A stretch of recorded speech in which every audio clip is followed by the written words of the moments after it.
오늘 공부는 갈라디아서 4장 1절에서 11절까지 공부합니다. ಇವತ್ತು ಗಲಾತ್ಯದವರಿಗೆ 4ನೇ ಅಧ್ಯಾಯ 1ರಿಂದ 12 ತನಕ ನಾವು ಓದೋಣ. 사도 바울은 갈라디아서에서 복음을 증언하고 있습니다. ಇಲ್ಲಿ ಅಪೊಸ್ತಲನಾದ ಪೌಲನು ಗಲಾತ್ಯದವರ ವಿಷಯದ ಕುರಿತು ಬರೆದಿರುವಂತದ್ದನ್ನ ನಾವು ನೋಡ್ತಾ ಇದ್ದೇವೆ. 예수 그리스도를 믿음으로 의롭다함을 얻는다고 증언하고 있습니다. ಯೇಸು ಕ್ರಿಸ್ತನನ್ನ ನಂಬಿಕೆಯಿಂದಲೇ ನಂಬುವಂತ ಪ್ರತಿಯೊಬ್ಬರಿಗೂ ರಕ್ಷಣೆ ಉಂಟು ಎಂಬುದಾಗಿ ಹೇಳ್ತಾ ಇದ್ದಾರೆ. 예수 그리스도를 믿음으로 죄로부터 구원받는다고 증언하고 있습니다. ಹಾಗೆ ಯೇಸು ಕ್ರಿಸ್ತನನ್ನ ನಂಬುವುದರ ಮೂಲಕ ಪಾಪ ವಿಮೋಚನೆ ಕೂಡ ಸಿಗುತ್ತದೆ ಎಂಬುದಾಗಿ ಹೇಳ್ತಾ ಇದ್ದಾರೆ. 예수 그리스도를 믿음으로 하나님의 자녀가 된다고 증언하고 있습니다.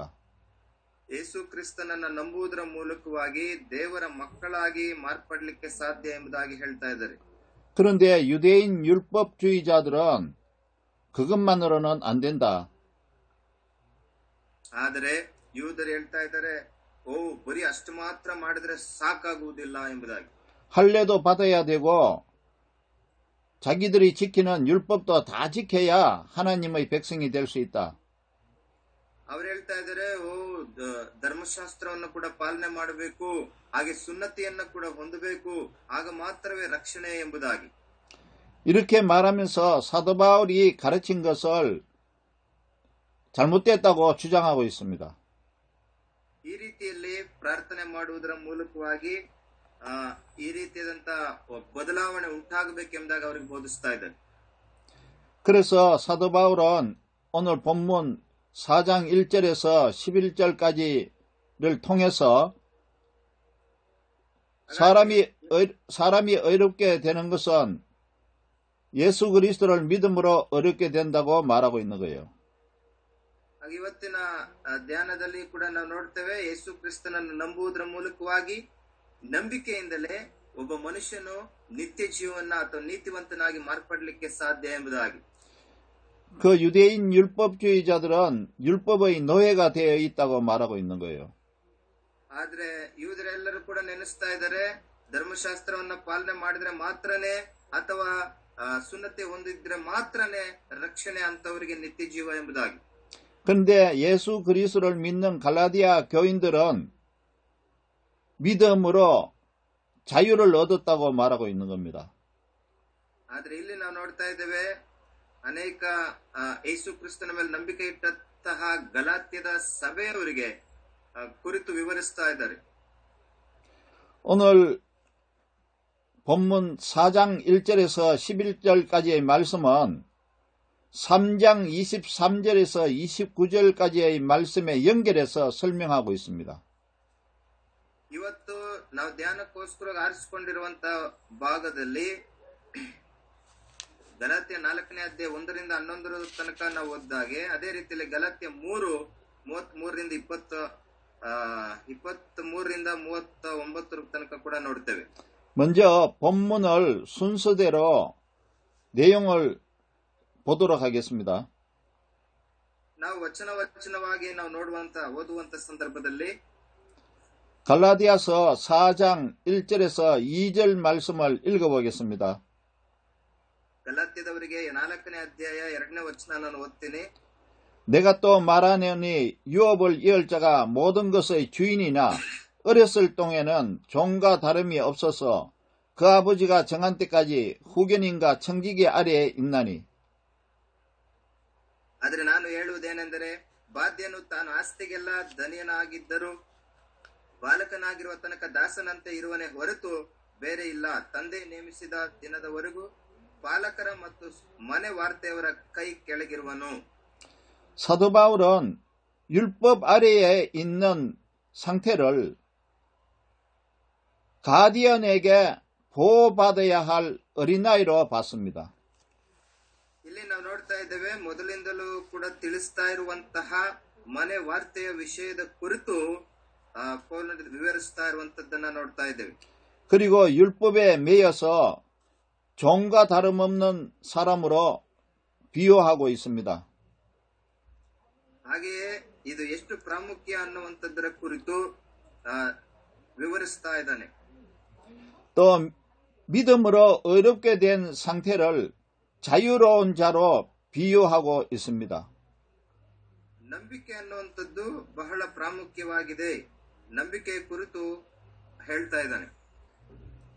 쉽게 말하자면은 율법주의자들은 아직까지 어린아이고 종과 다름없는 자라고 말하고 있다는 겁니다. ಇನ್ನ ಒಂದು ರೀತಿಯಲ್ಲಿ ಹೇಳಬೇಕು ಅಂತಂದ್ರೆ ಈ ಧರ್ಮಶಾಸ್ತ್ರವನ್ನ ನಂಬುವುದರ ಮೂಲಕವಾಗಿ ಮಾತ್ರವೇ ರಕ್ಷಣೆ ಎಂಬುದಾಗಿ ಯಾರೆಲ್ಲ ನಂಬಿದಾರೋ ಅಂತವರನ್ನ ಇನ್ನು ನೀವು ಹಸುಗೂಸುಗಳ ಹಾಗೆ ಅಥವಾ ಬಾಲಕರಾಗಿದ್ದೀರಿ ಎಂಬುದಾಗಿ ಹೇಳ್ತಾ ಇದ್ದಾರೆ. 왜냐하면 예수 그리스도가 오시고 난 뒤에 구원받을 수 있는 길을 열어주신 것이란 겁니다. ಯಾಕಂದ್ರೆ ಯೇಸು ಕ್ರಿಸ್ತನು ಬಂದ ನಂತರ ನಾವು ನೋಡ್ತಾ ಇದ್ದೇವೆ, ಆತನು ಬಂದಾಗ ರಕ್ಷಣೆ ಒಂದು ಬಾಗಿಲು ತೆರೆಯಲ್ಪಟ್ಟಿರೋದ್ರಿಂದ ನಾವು ನಂಬಿಕೆಯಿಂದ ರಕ್ಷಣೆ ಅನ್ನುವಂಥದ್ದನ್ನ ನೆನಪಿಡಬೇಕು ಅಂತ. 그래서 예수 그리스도를 믿음으로 어렵게 된 자는 자유로운 자라고 말하고 있습니다. ಯಾರೆಲ್ಲ ಯೇಸು ಕ್ರಿಸ್ತನ ನಂಬಿಕೆಯಿಂದಲೇ ನಮ್ಗೆ ರಕ್ಷಣೆ ಸಿಗುತ್ತೆ ಎಂಬುದಾಗಿ ನಂಬಿದಾರೋ ಅವರು ಇನ್ನು ಬಾಲಕರಾಗಿ ಅಲ್ಲ ದೊಡ್ಡವರಾಗಿದ್ದಾರೆ. 율법으로부터 자유로운 자고, ಯಾಕಂದ್ರೆ ಧರ್ಮಶಾಸ್ತ್ರ ಅನ್ನುವಂಥದ್ದು ಕೂಡ ಒಂದು ಮಾರ್ಗದರ್ಶನ ನೀಡುವಂಥದ್ದು. 죄로부터 자유로운 자가 되었고, ಪಾಪ ವಿಮೋಚನೆ ಕೂಡ ಮನುಷ್ಯನಿಗೆ ಅಗತ್ಯ ಇದೆ. 심판으로부터 자유로운 자가 되었다는 겁니다. ಶಿಕ್ಷೆಯಿಂದಲೂ ಕೂಡ ತಪ್ಪಿಸಿಕೊಳ್ಳುವಂಥದ್ದು ಮನುಷ್ಯನಿಗೆ ಅಗತ್ಯ ಇದೆ. 1절과 2절의 말씀은 주인의 아들은 모든 것을 다 가질 수 있는 상속자라고 말하고 있습니다. ಮೊದಲನೇ ವಾಕ್ಯದಲ್ಲಿ ನಾವು ನೋಡ್ತಾ ಇದ್ದೇವೆ, ಬಾಧ್ಯನು ತಾನು ಆಸ್ತಿಗೆಲ್ಲ ಧನಿಯನಾಗಿದ್ದರೂ ಬಾಲಕನಾಗಿರುವ ತನಕ ದಾಸನಂತೆ ಇರುವನು ಎಂಬುದಾಗಿ. 아버지의 것을 다 받을 수 있는 에어, 상속자이지만은 어릴 때에는 가디언에게 맡겨져서 가디언의 종과 다름없다는 것입니다. ಇಲ್ಲಿ ನೋಡಿ, ಒಂದು ವೇಳೆ ಚಿಕ್ಕ ವಯಸ್ಸಿನಲ್ಲಿರುವಂತ ಸಂದರ್ಭದಲ್ಲಿ ಮಗನೇ ಆಗಿರ್ತಾನೆ, ಆದರೂ ಕೂಡ ಆತನು ಮಗುವಾಗಿರುವುದರಿಂದ ಆಸ್ತಿ ಎಲ್ಲ ತನ್ನ ಹಸ್ತಕ್ಕೆ ಸಿಗೋದಿಲ್ಲ. ದೊಡ್ಡವರಾದಾಗ ಅವರ ಹೆಸರಿಗೆ ರುಜುವಾಗುವಂತದ್ದಕ್ಕೆ ಸಾಧ್ಯ. 유대인 율법주의자들은 자기 스스로 하나님의 자녀라고 생각을 하고 있습니다. ಎಲ್ಲ ಯೂದ ಜನರೆಲ್ಲ ಕೂಡ ನೆನೆಸ್ತಾ ಇದ್ದಾರೆ, ಅವರು ಸ್ವ ಇಚ್ಛೆಯಿಂದ ಸ್ವಂತವಾಗಿ ನಾವೆಲ್ಲ ದೇವರ ಮಕ್ಕಳಾಗಿದ್ದೇವೆ. 그러나 그들은 율법이라는 가디언에게 매여 있는 자들입니다. ಈ ಒಂದು ಧರ್ಮಶಾಸ್ತ್ರದ ವಿಷಯದಲ್ಲಿ ನೋಡುವಂತ ಸಂದರ್ಭದಲ್ಲಿ ಅವರು ಎಷ್ಟರ ಮಟ್ಟಿಗೆ ವಾಕ್ಯದಲ್ಲಿ ಬಲ ಹೊಂದಿದ್ದಾರೆ ಅಥವಾ ಬೆಳೆದಿದ್ದಾರೆ. 그 어린아이들이라는 것입니다. ಅವರು ಆ ರಕ್ಷಣೆ ಕುರಿತು ಇನ್ನ ಹೆಚ್ಚಿನ ರೀತಿಯಲ್ಲಿ ತಿಳುವಳಿಕೆ ಇಲ್ಲದೆ ಇರೋದ್ರಿಂದ ಇನ್ನು ಮಕ್ಕಳಾಗಿದ್ದಾರೆ. 그 어린아이들은 상속자이지만은 아무런 권한이 없다고 말합니다. ಮಕ್ಕಳಿಗೆ ಎಲ್ಲ ಅಧಿಕಾರ ಇದ್ರೂ ಕೂಡ ತಕ್ಕ ಸಮಯದಲ್ಲಿ ಅವರಿಗೆ ಬಾಧ್ಯತೆ ಇರೋದಿಲ್ಲ. 가디언이 지켜보고 있고, ಯಾಕಂದ್ರೆ ಅವ್ರನ್ನ ಇನ್ನೂ ಪಾಲಕರು ಅಥವಾ ಪೋಷಣೆ ಮಾಡುವಂತವ್ರು ಅವ್ರನ್ನ ಗಮನಿಸ್ತಾ ಇರ್ತಾರೆ. 가디언이 하라는 대로 하는 자유를 누리지 못하는 어린아이라고 말하고 있습니다. ಹಾಗಾಗಿ ಯಾರೆಲ್ಲ ಇನ್ನ ಪಾಲಕರ ಅಥವಾ ಗಾರ್ಡಿಯನ್ ಎಂಬುದಾಗಿ ಏನ್ ಹೇಳ್ತಾರೆ, ಅವರ ಕೈ ಕೆಳಗಡೆ ಇರುವಂತವರನ್ನ ಇನ್ನೂ ಚಿಕ್ಕ ಮಕ್ಕಳು ಎಂಬುದಾಗಿ ಕರೀತಾರೆ. 3절을 읽어보겠습니다.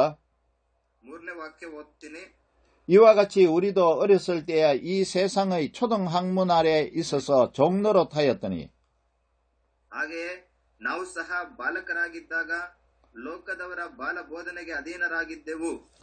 사도 바울은 율법을 초등학문으로 생각하고 있습니다. The basic spiritual principles of this world. ಇಲ್ಲಿ ನಾವು ನೋಡ್ತೇವೆ, ನಾವು ಸಹ ಬಾಲಕರಾಗಿದ್ದಾಗ ಲೋಕದವರ ಬಾಲ ಬೋಧನೆಗೆ ಅಧೀನರಾಗಿದ್ದೆವು ಎಂಬುದಾಗಿ. 세상의 기초적인 영적 원리라고 말하는 것입니다. ಈ ಲೋಕದ ಬಾಲ ಬೋಧನೆಗಳಿಗೆ ಒಳಗಾಗಿರುವಂತದ್ದನ್ನ ಕುರಿತು ನೋಡ್ತಾ ಇದ್ದೇವೆ. 그래서 사도 바울은 율법을 the basic spiritual principles of this world라고 말하고 있는 거예요. ಹಾಗೇನೆ ನಾವು ನೋಡ್ತೇವೆ ಇನ್ನು ಈ ಲೋಕದ ಅಂದ್ರೆ ಬಾಲಕರಾಗಿದ್ದಾಗ ಲೋಕದವರ ಬಾಲ ಬೋಧನೆಗೆ ಅಧೀನರಾಗಿದ್ದೆವು ಎಂಬುದಾಗಿ. 그리스도를 믿는 신앙 외의 모든 것을 유치한 초등학문으로 취급하고 있는 것입니다. ಯಾರೆಲ್ಲ ಕ್ರಿಸ್ತನ ಕುರಿತು ಪರಿಪೂರ್ಣವಾಗಿ ತಿಳ್ಕೊಂಡು ತಿಳಿಸುವಂತವರಾಗಿರ್ತಾರೋ ಆ ವಿಷಯದ ಕುರಿತು ಪ್ರಸ್ತಾಪಿಸ್ತಾ ಇದ್ದಾರೆ. 왜냐하면 율법이나 세상 것에는 구원하는 기능과 역할이 없기 때문입니다. ಯಾಕಂದ್ರೆ ಧರ್ಮಶಾಸ್ತ್ರ ಹೇಳುವಂತದ್ದು ಲೋಕದವರ ಆಲೋಚನೆ ಪ್ರಕಾರ ಇರುವಂತದ್ದು ರಕ್ಷಣೆ ಕುರಿತು ಬೇರೆ ರೀತಿಯಲ್ಲಿದೆ. 세상에 아무리 좋은 지식이라 하더라도 구원할 수 있는 기능과 능력이 없습니다. ಅನೇಕರು ಲೋಕದವರು ಹೇಳ್ತಾ ಇರ್ಬೋದು, ಏನಾದ್ರೂ ಒಂದು ಒಳ್ಳೆ ಕೆಲಸ ಕಾರ್ಯಗಳನ್ನ ಮಾಡುವಾಗ ರಕ್ಷಣೆ ಉಂಟು ಅನ್ನುವ ರೀತಿಯಲ್ಲಿ ಕೂಡ ಹೇಳ್ಬೋದು. 율법도 그렇다는 겁니다. ಯಾಕಂದ್ರೆ ಧರ್ಮಶಾಸ್ತ್ರ ನಮಗೆ ಸ್ಪಷ್ಟವಾಗಿ ಬೋಧಿಸುತ್ತದೆ. 우상을 섬기는 것은 더구나 더 그렇습니다. ಹಾಗಾಗಿ ಈ ಲೋಕದಲ್ಲಿ ಅನೇಕ ಲೋಕಾನುಸಾರವಾದ ರೀತಿಯಲ್ಲಿ ಕೂಡ ಜನ ನಡೆಯುವಂತದ್ದನ್ನು ಕೂಡ ನಾವು ನೋಡ್ತೇವೆ. 그러면 4절과 5절을 같이 읽어보겠습니다. 4, 5 ಒಟ್ಟಾಗಿ ಓದೋಣ. 때가 참에 하나님이 그 아들을 보내사 여자에게서 나게 하시고 율법 아래에 나게 하신 것은 율법의 아래에 있는 자들을 속량하시고 우리로 아들의 명분을 얻게 하려 하심이라.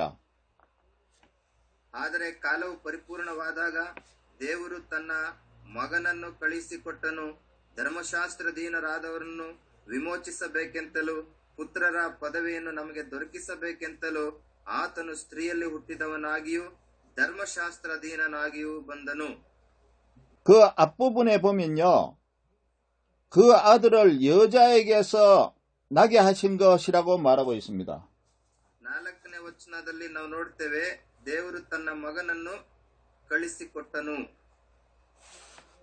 이것은 육체를 입은 인간으로 보내셨다는 뜻입니다.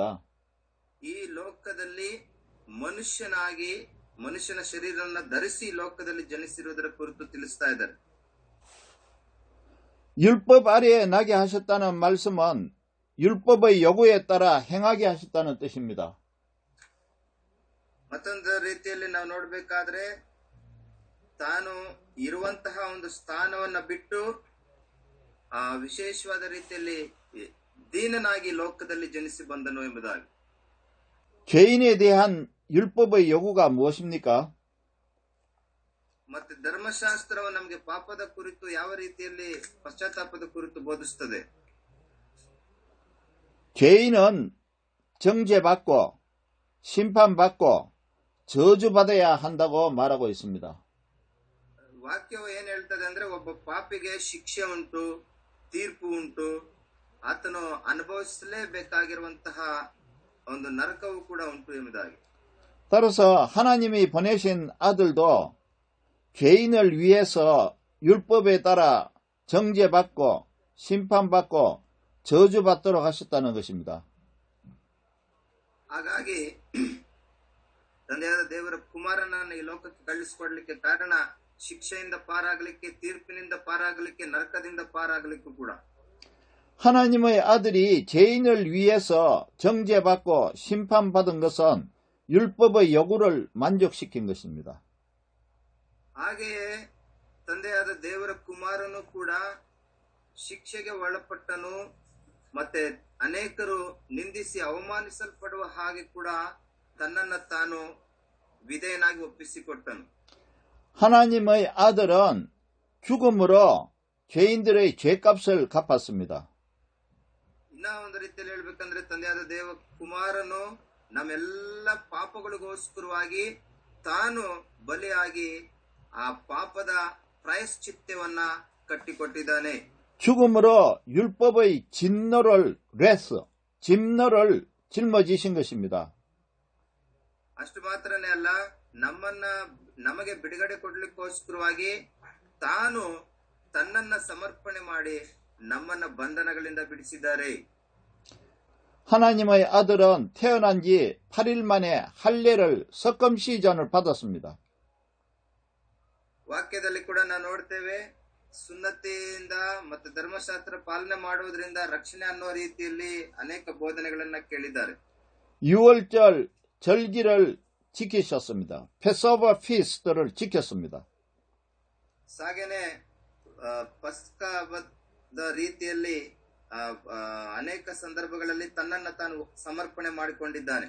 모세의 율법을 지키며 자랐습니다. ಮೋಶೆಗೆ ಕೊಡಲ್ಪಟ್ಟಿರುವಂತಹ ಆ ಧರ್ಮಶಾಸ್ತ್ರದ ಕುರಿತು ಕೂಡ ತಿಳಿಸ್ತಾ ಇದ್ದಾರೆ. 율법에 따라 심판받아야 하는 죄인들의 죄를 짊어지셨습니다. ಈ ಎಲ್ಲಾ ಸಂದರ್ಭಗಳಲ್ಲಿ ಕೂಡ ನಾವು ನೋಡ್ತೇವೆ, ಪಾಪದಿಂದ ನಾವು ಹೇಗೆ ಎಚ್ಚರಿಕೆಯನ್ನ ಹೊಂದಿಕೊಳ್ಳಬೇಕು ಅಥವಾ ಪಾಪದಿಂದ ಪಾರಾಗಬೇಕಂತೇಳಿ ವಾಕ್ಯವು ತಿಳಿಸುತ್ತದೆ. 죄인들은 나무에 달려 죽는다고 율법은 말하고 있는데 ಧರ್ಮಶಾಸ್ತ್ರ ಏನ್ ತಿಳಿಸ್ತದೆ ಅಂದ್ರೆ ಒಬ್ಬ ಪಾಪಿಗೆ ಮರದಲ್ಲಿ ತೂಗು ಹಾಕ್ತಾರೆ ಅಥವಾ ಮರಣ ಶಿಕ್ಷೆ ಬರುತ್ತೆ ಎಂಬುದಾಗಿ. 하나님의 아들은 죄인들의 죄를 짊어지시고 십자가에 달려 죽으셨습니다. ಆದ್ರೆ ದೇವರ ಮಗನು ಈ ಮರಣದ ಶಿಕ್ಷೆಯಿಂದ ಮರಕ್ಕೆ ತೂಗಾಕಲ್ಪಡಬೇಕಾಗಿರುವಂತ ಪರಿಸ್ಥಿತಿಯಿಂದ ನಮ್ಮನ್ನ ಪಾರು ಮಾಡಿದ್ದಾರೆ. 이것은 다 율법에 따라서 사셨다는 것입니다. ಇದು ನಾವು ನೋಡ್ತೇವೆ, ಧರ್ಮಶಾಸ್ತ್ರವನ್ನ ಯಾವ ರೀತಿಯಲ್ಲಿ ನಮಗೆ ಪಾರಾಗಲಿಕ್ಕೆ, ಪಾಪದಿಂದ ಪಾರಾಗಲಿಕ್ಕೆ ವಿವರಿಸ್ತಾ ಇದ್ದಾರೆ ಎಂಬುದಾಗಿ ನಾವು ನೋಡ್ತಾ ಇದ್ದೇವೆ. 그 5절에 율법 아래에 있는 자들을 속량하시고 우리로 아들의 명분을 얻게 하려 하심이라라고 말하고 있습니다. 5ನೇ ವಾಕ್ಯದಲ್ಲಿ ನಾವು ನೋಡ್ತಾ ಇದ್ದೇವೆ, ಧರ್ಮಶಾಸ್ತ್ರಧೀನರಾದವರನ್ನು ವಿಮೋಚಿಸಬೇಕೆಂತಲೂ ಪುತ್ರರ ಪದವಿಯನ್ನು ನಮಗೆ ದೊರಕಿಸಬೇಕೆಂತಲೂ. 하나님께서 아들을 보내신 것은 율법에 따라서 정죄받을 죄인들의 죄값을 대신 갚기 위해서 보냈습니다. ಆತನು ಸ್ತ್ರೀಯಲ್ಲಿ ಹುಟ್ಟಿದವನಾಗಿಯೂ ಧರ್ಮಶಾಸ್ತ್ರಧೀನನಾಗಿಯೂ ಬಂದನು ಎಂಬುದಾಗಿ ನೋಡ್ತೇವೆ. 모든 사람이 다 죄인이기 때문에 다 정죄받아야 되는데 ಎಲ್ಲ ಮನುಷ್ಯರು ಪಾಪಿಗಳಾಗಿರೋದ್ರಿಂದ ಎಲ್ಲರೂ ಶಿಕ್ಷೆಯನ್ನ ಅನುಭವಿಸಲೇಬೇಕಾಗ್ತದೆ. 또 다 심판을 받아야 되는데 ಎಲ್ಲರೂ ಕೂಡ ಶಿಕ್ಷೆಗೆ ಒಳಗಾಗ್ತಾರೆ. 그 심판과 정죄를 대신 자기 몸으로 받으셨다는 것입니다. ಶಿಕ್ಷೆಗೆ ಒಳಗಾಗುವಂತ ಎಲ್ಲರೂ ತಾವೇ ಸ್ವತಃ ಬಾಧಿಸಲ್ಪಡಬೇಕಾಗ್ತದೆ ಅಥವಾ ಶಿಕ್ಷೆಯಿಂದ ಅವರ ಶಿಕ್ಷೆಗೆ ಒಳಗಾಗುವಂತವರಾಗಿರ್ತಾರೆ. 그것은 죄인들의 죄값을 대신 갚기 위해서였습니다. ಯಾಕಂದ್ರೆ ವಾಕ್ಯವು ಹೇಳ್ತದೆ, ಪಾಪವು ಶಿಕ್ಷೆಯನ್ನ ಕೊಡ್ತದೆ ಅಥವಾ ಮರಣವನ್ನ ಕೂಡ ಕೊಡ್ತದೆ ಎಂಬುದಾಗಿ. 하나님의 아들이 이 세상에 오신 것은 죄인들의 죄값을 대신 갚기 위해서 오셨습니다. ತಂದೆಯಾದ ದೇವಕುಮಾರನು ನಮ್ಮನ್ನ ಆ ಒಂದು ಶಿಕ್ಷೆಯಿಂದ, ಆ ಒಂದು ತಪ್ಪಿನಿಂದ, ಆ ಒಂದು ಪಾಪದಿಂದ ಬಿಡುಗಡೆ ಕೊಡ್ಲಿಕ್ಕೋಸ್ಕರವಾಗಿ ಈ ಲೋಕದಲ್ಲಿ ಬಂದಿದ್ದಾರೆ. 또 죄값을 대신 갚아서 죄인들을 하나님의 아들로 만들기 위해서 오셨습니다. ಯಾಕಂದ್ರೆ ನಮ್ಮನ್ನ ಹೊಸದಾಗಿ ಮಾರ್ಪಡಿಸಲಿಕ್ಕೋಸ್ಕರವಾಗಿ, ಅನ್ಯೋನ್ಯತೆಯಲ್ಲಿ ಬೆಳೆಸಲಿಕ್ಕೋಸ್ಕರವಾಗಿ ಈ ಲೋಕದಲ್ಲಿ ಜನಿಸಿ ಬಂದಿದ್ದಾರೆ ಎಂಬುದಾಗಿ ನಾವು ನೆನೆಸಬೇಕಾಗಿದೆ. 왜 하나님의 아들을 이 세상에 그렇게 보냈습니까? ಯಾಕೆ ದೇವಕುಮಾರನು ಈ ಲೋಕಕ್ಕೆ ಕಳಿಸಿಕೊಟ್ಟಿದ್ದಾರೆ? 그것은 하나님께서 이 세상 사람들을 너무나 사랑하셨기 때문입니다. ಈ ಲೋಕದಲ್ಲಿರುವಂತ ನಮ್ಮೆಲ್ಲರನ್ನ ತಂದೆಯಾದ ದೇವರು ಹೆಚ್ಚಾಗಿ ಪ್ರೀತಿ ಮಾಡೋದ್ರಿಂದ ತನ್ನ ಕುಮಾರನನ್ನ ಈ ಲೋಕಕ್ಕೆ ಕಳಿಸಿಕೊಟ್ಟಿದ್ದಾರೆ. 이 말씀은 요한복음 3장 16절에서 잘 표현되어 있습니다. ಈ ವಾಕ್ಯ ಎಲ್ಲ ಹೇಳ್ತದೆ ಅಂತಂದ್ರೆ ಯೋಹಾನನ ಸುವಾರ್ತೆ 3ನೇ ಅಧ್ಯಾಯ 16ನೇ ವಚನದಲ್ಲಿ ಹೇಳ್ತದೆ. 요한복음 3장 16절 17절을 읽어보겠습니다. ಒಮ್ಮೆ ನಾವು ಓದೋಣ. ಯೋಹಾನ 3ನೇ ಅಧ್ಯಾಯ 16ನೇ ವಚನ ಮತ್ತೆ 17ನೇ ವಚನವನ್ನ ಓದೋಣ. 하나님이 세상을 이처럼 사랑하사 독생자를 주셨으니 이는 그를 믿는 자마다 멸망하지 않고 영생을 얻게 하려 하심이라.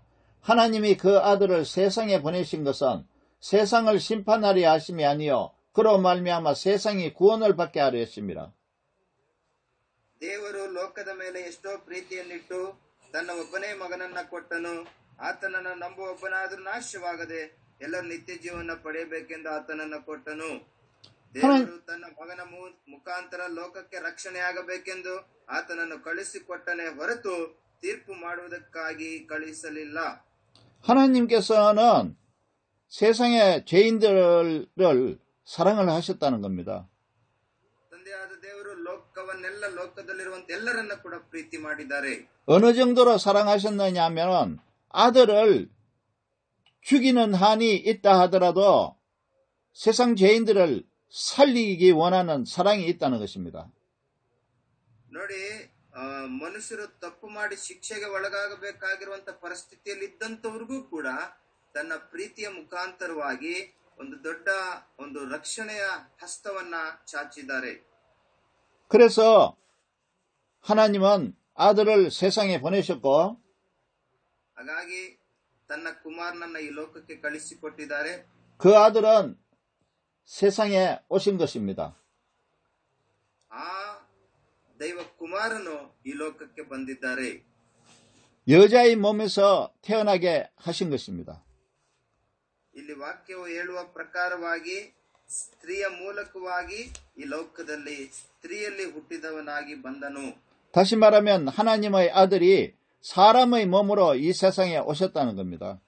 ಇನ್ನ ಒಂದು ರೀತಿಯಲ್ಲಿ ಹೇಳ್ಬೇಕಂದ್ರೆ ದೈವ ಕುಮಾರನಾಗಿದ್ರು ಮನುಷ್ಯನಾಗಿ ಈ ಲೋಕದಲ್ಲಿ ಜನಿಸಿದ್ದಾನೆ. 그리고 죄값을 갚아서 모든 사람을 하나님의 아들로 만들기 위해서 오셨다는 것입니다. ಇನ್ನ ಒಂದು ರೀತಿಯಲ್ಲಿ ಹೇಳ್ಬೇಕಂದ್ರೆ ಪಾಪದಿಂದ ವಿಮೋಚನೆ ನೀಡಲಿಕ್ಕೋಸ್ಕರವಾಗಿ ಮನುಷ್ಯನಾಗಿ ಆತನು ಈ ಲೋಕದಲ್ಲಿ ಜನಿಸಬೇಕಾಗಿತ್ತು. 그래서 그 하나님의 아들을 믿는 자들은 하나님의 아들이 되는 것입니다. ಯಾರೆಲ್ಲ ಆತನನ್ನ ತನ್ನ ಮಗನನ್ನ ನಂಬುತ್ತಾರೋ ಅವರು ಕೂಡ ದೇವರ ಪುತ್ರರಾಗಿ ಮಾರ್ಪಡಲಿಕ್ಕೆ ಸಾಧ್ಯವಾಗುತ್ತದೆ. 그분이 예수 그리스도라는 것입니다.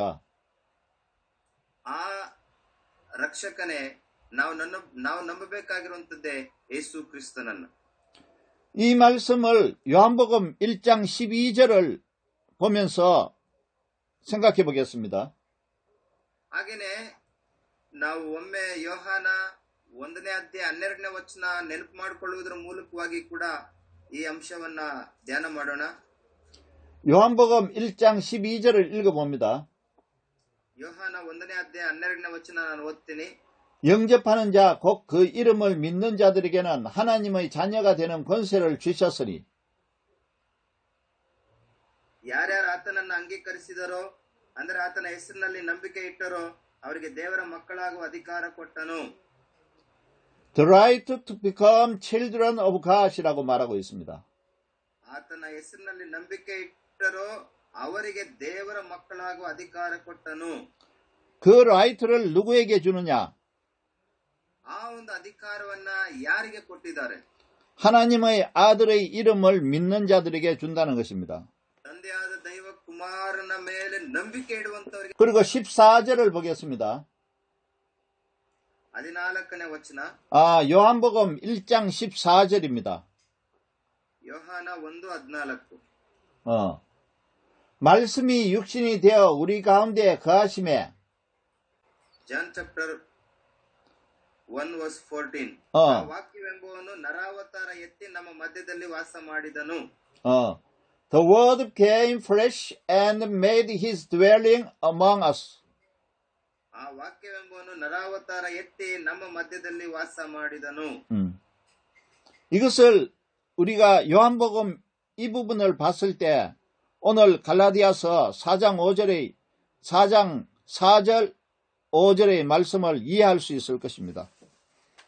ಈ ಎಲ್ಲ ವಾಕ್ಯಗಳು ನಮ್ಗೆ ಅರ್ಥ ಆಗಬೇಕಂದ್ರೆ ನಾವು ಇದಕ್ಕೆ ಮುಂಚೆ ಓದಿದಾಗೆ ಗಲಾತ್ಯ 4ನೇ ಅಧ್ಯಾಯ 5ನೇ ವಚನ 4ನೇ ವಚನ 5ನೇ ವಚನ ಹೇಳುವ ಹಾಗೆ ಈ ವಾಕ್ಯಗಳಿಗೆ ಅನುಗುಣವಾಗಿದೆ. 그러니까 하나님 아들은 왜 오셨느냐?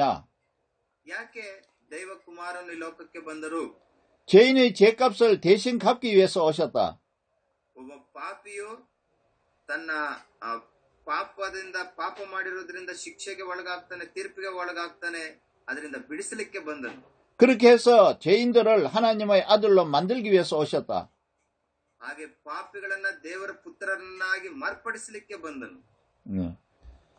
6절을 보겠습니다. 갈라디아서 4장 6절을 보겠습니다. ಗಲಾತ್ಯ 4ನೇ ಅಧ್ಯಾಯ 6ನೇ ವಚನ. 너희가 아들이므로 하나님이 그 아들의 영을 우리 마음 가운데 보내사 아바 아버지라 부르게 하셨느니라. ಗಲಾತ್ಯನ್ಸ್ ಚಾಪ್ಟರ್ 4 ವರ್ಸ್ 6.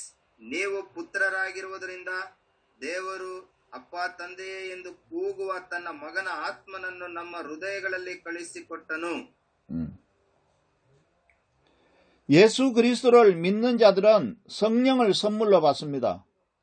ಯೇಸು ಕ್ರಿಸ್ತನನ್ನ ನಂಬುವಂತವರು ಪರಿಶುದ್ಧಾತ್ಮ ದೇವರನ್ನ ವರವಾಗಿ ಪಡೆದುಕೊಳ್ಳುತ್ತಾರೆ.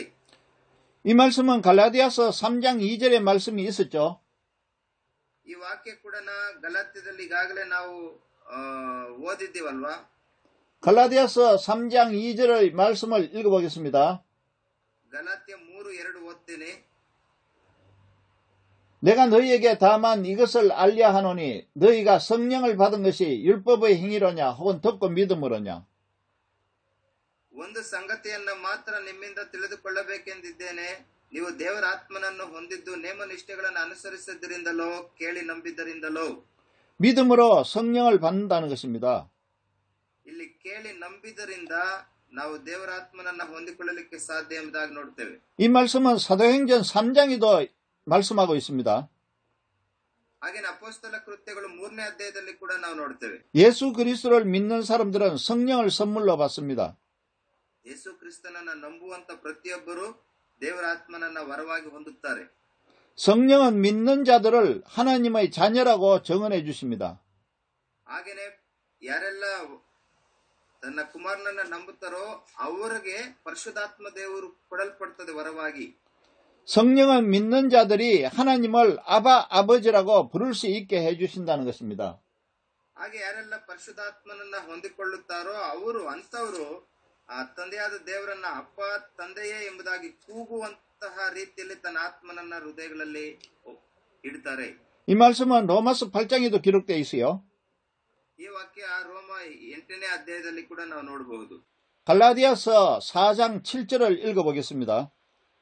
ನಾನು ಗಲಾತ್ಯ 4ನೇ ಅಧ್ಯಾಯ 7ನೇ ವಚನವನ್ನು ಓದ್ತೀನಿ. 그러므로 네가 이후로는 종이 아니요 아들이니 아들이면 하나님으로 말미암아 유업을 받을 자니라. 인헤리턴스를 받을 자니라. ಹೀಗಿರುವಲ್ಲಿ ಇನ್ನು ನೀನು ದಾಸನಲ್ಲ ಮಗನಾಗಿದ್ದಿ, ಮಗನೆಂದ ಮೇಲೆ ದೇವರ ಮೂಲಕ ಬಾಧ್ಯನೂ ಆಗಿದ್ದಿ.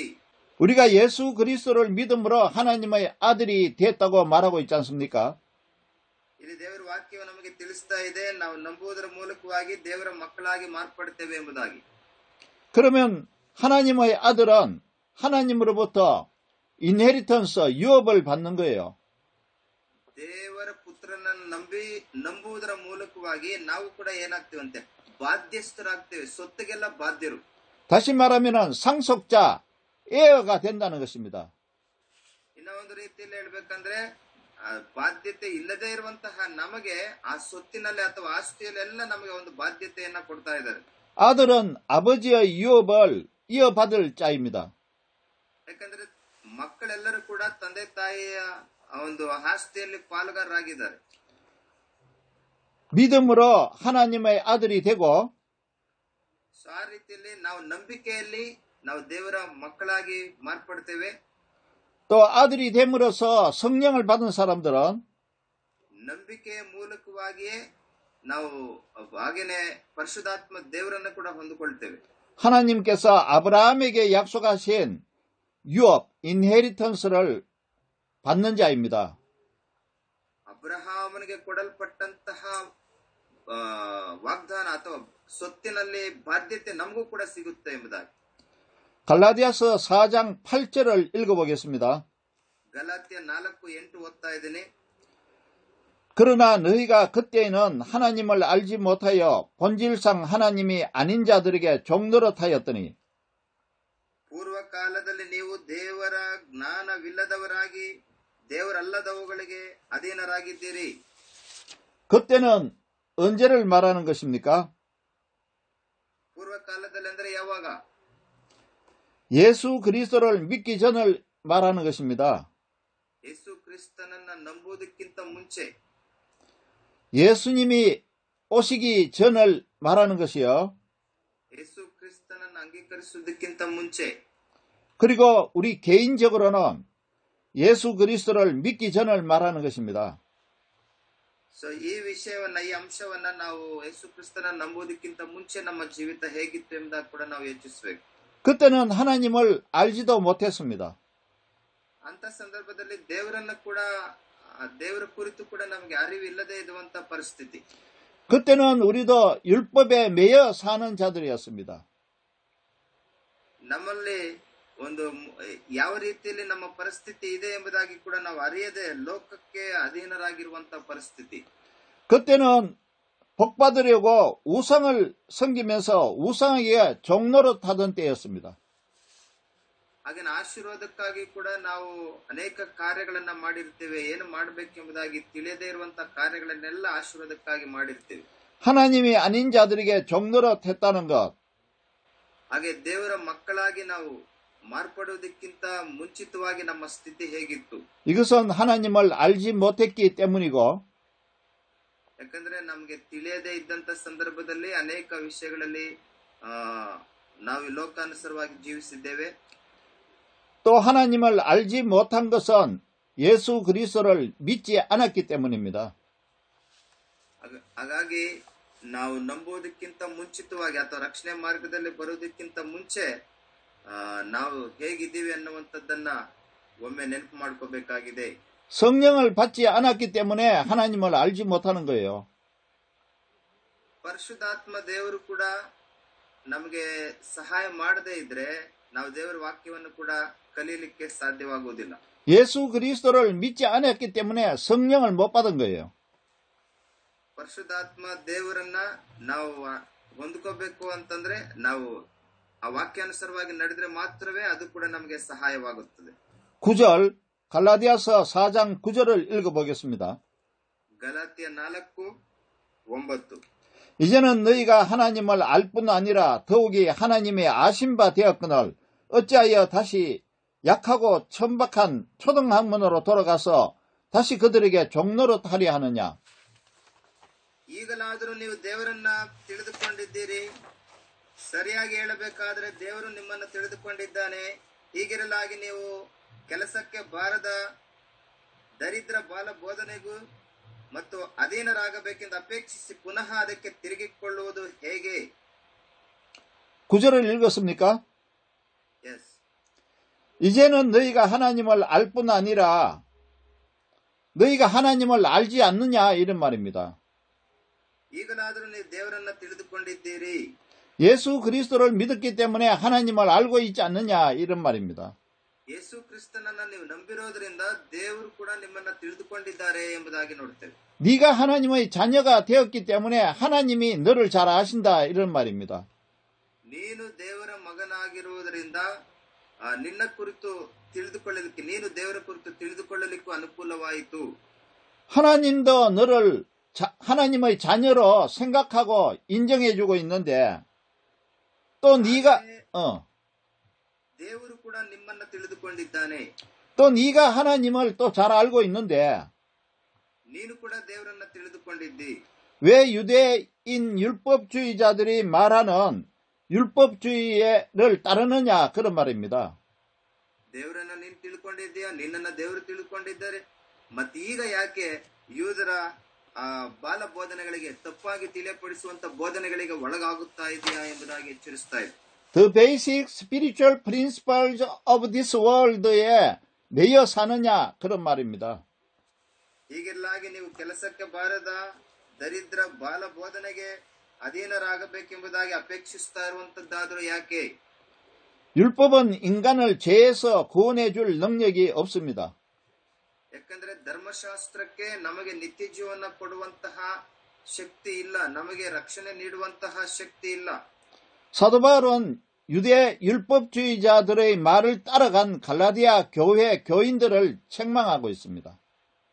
ಸೊ ಪಾಪವನ್ನು ಅರಿವು ಉಂಟು ಮಾಡುವಂತ ಮಾರ್ಗದಲ್ಲಿ ನಡೆಸ್ತದಷ್ಟೇ. ಅದಕ್ಕೋಸ್ಕರವಾಗಿ ಅಪೊಸ್ತಲನಾದ ಪೌಲನು ಎಲ್ಲರ ವಿಷಯದಲ್ಲಿ ಕೂಡ ತಿಳಿದುಕೊಂಡು ಆತನು ಬೋಧಿಸ್ತಾ ಇದ್ದಾನೆ.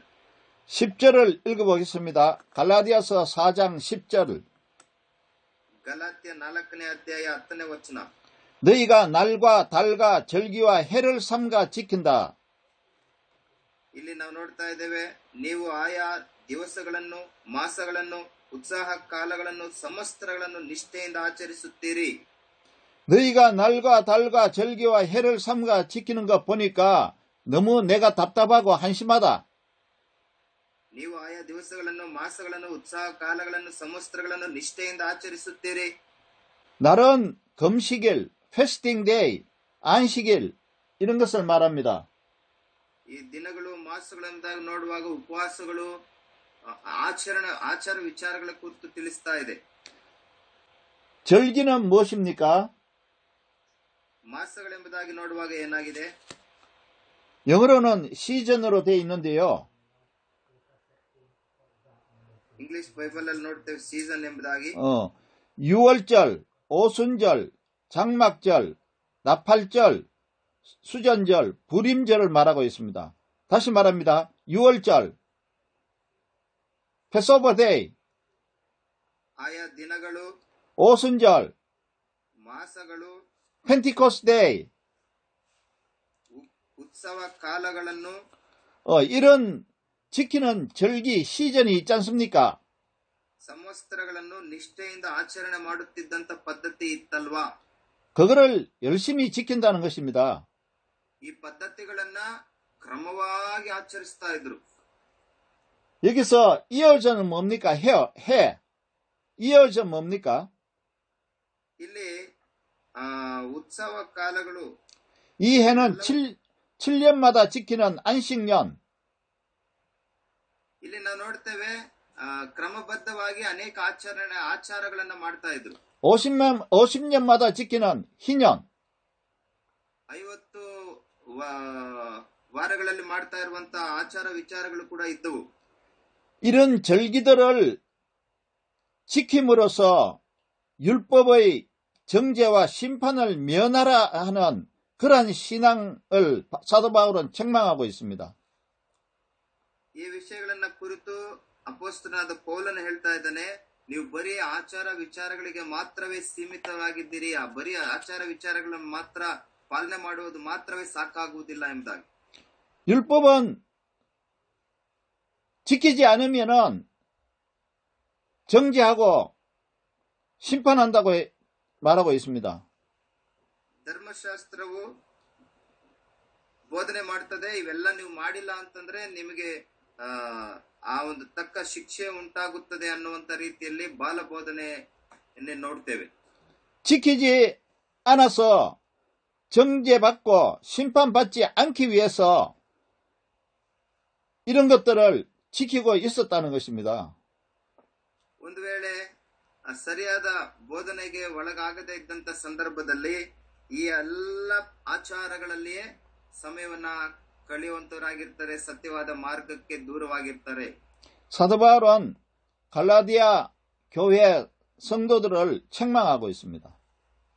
ಅಪೊಸ್ತಲನಾದ ಪೌಲನು ಗಲಾತ್ಯದಲ್ಲಿದ್ದಂತ ಸಭೆಯವರಿಗೆ ಈ ರೀತಿಯಲ್ಲಿ ಆತನು ಎಚ್ಚರಿಸ್ತಾ ಇದ್ದಾನೆ ಅಥವಾ ತಿಳಿಯಪಡಿಸ್ತಾ ಇದ್ದಾನೆ. 사도 바울은 너무 안타까웠습니다.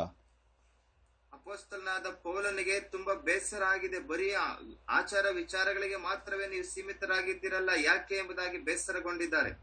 자기가 애써서 가르친 복음이 헛된 것이 될까봐 염려가 되었습니다.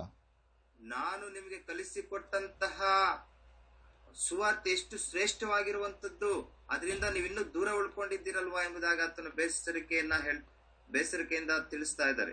갈라디아서 4장 11절을 보겠습니다. ಗಲಾತ್ಯ 4:11ನೇ ವಾಕ್ಯವನ್ನ ನಾವು ನೋಡೋಣ. 오늘 본문의 11절. 4:11 내가 너희를 위하여 수고한 것이 헛될까 두려워하노라. ನಾನು ನಿಮಗೋಸ್ಕರ ಪ್ರಯಾಸ ಪಟ್ಟದ್ದು ನಿಷ್ಫಲವಾಯಿತೋ ಏನೋ ಎಂದು ನಿಮ್ಮ ವಿಷಯದಲ್ಲಿ ಭಯಪಡುತ್ತೇನೆ. 사도 바울은 율법주의에 치우쳐 있는 갈라디아 교인들을 책망하고 있고 염려하고 있습니다. ಇಲ್ಲಿ ತಿಳಿಸ್ತಾ ಇದ್ದಾರೆ, ನಾನು ನಿಮಗೋಸ್ಕರ ಬಾಧೆ ಪ್ರಯಾಸ ಪಟ್ಟದ್ದು ನಿಷ್ಫಲವಾಯಿತು ಎಂಬುದಾಗಿ ಅಪೊಸ್ತಲನಾದ ಪೌಲನು ತಿಳಿಸ್ತಾ ಇದ್ದಾರೆ. 갈라디아 교인들이 구원을 받도록 복음을 열심히 가르쳤습니다. ಗಲಾತ್ಯದವರು ಹೇಗೆ ರಕ್ಷಣೆ ಹೊಂದಬೇಕಂತ ಹೇಳಿ ಅವರಿಗೆ ಸ್ಪಷ್ಟವಾಗಿ ಸುವಾರ್ತೆ ಮೂಲಕ ಬೋಧಿಸಿದ್ದಾರೆ. 그들은 유대 율법주의자들의 주장을 따라하는 사람들이 많았습니다.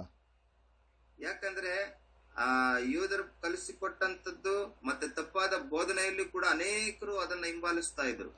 할례를 지켜야 한다. 율법을 지켜야 한다. 그래야만 하나님의 백성이 될 수 있다는 말에 어그리한 사람이 많습니다.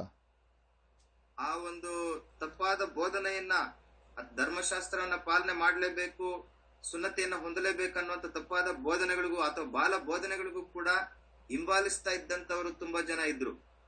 사도 바울은 갈라디아 교인들의 신앙의 태도에 크게 실망했던 것 같습니다. disappointed. ಈ ಎಲ್ಲಾ ವಿಷಯಗಳನ್ನ ನೋಡಿ ಆತನು ತುಂಬಾ ಮನಸ್ಸಿಗೆ ಬೇಸರ ಮಾಡಿಕೊಂಡಿದ್ದನು.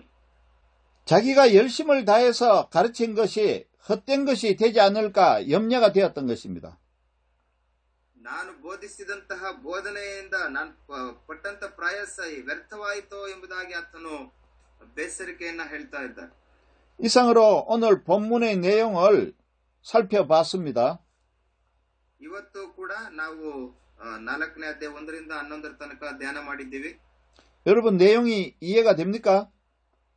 ಹೇಳಿದ್ದು ಅರ್ಥ ಆಗಿದೆ ಎಂಬುದಾಗಿ ನಾನು ನೆನೆಸ್ತೇನೆ. 성경을 이해한다는 것은 신앙생활에 매우 중요한 부분입니다.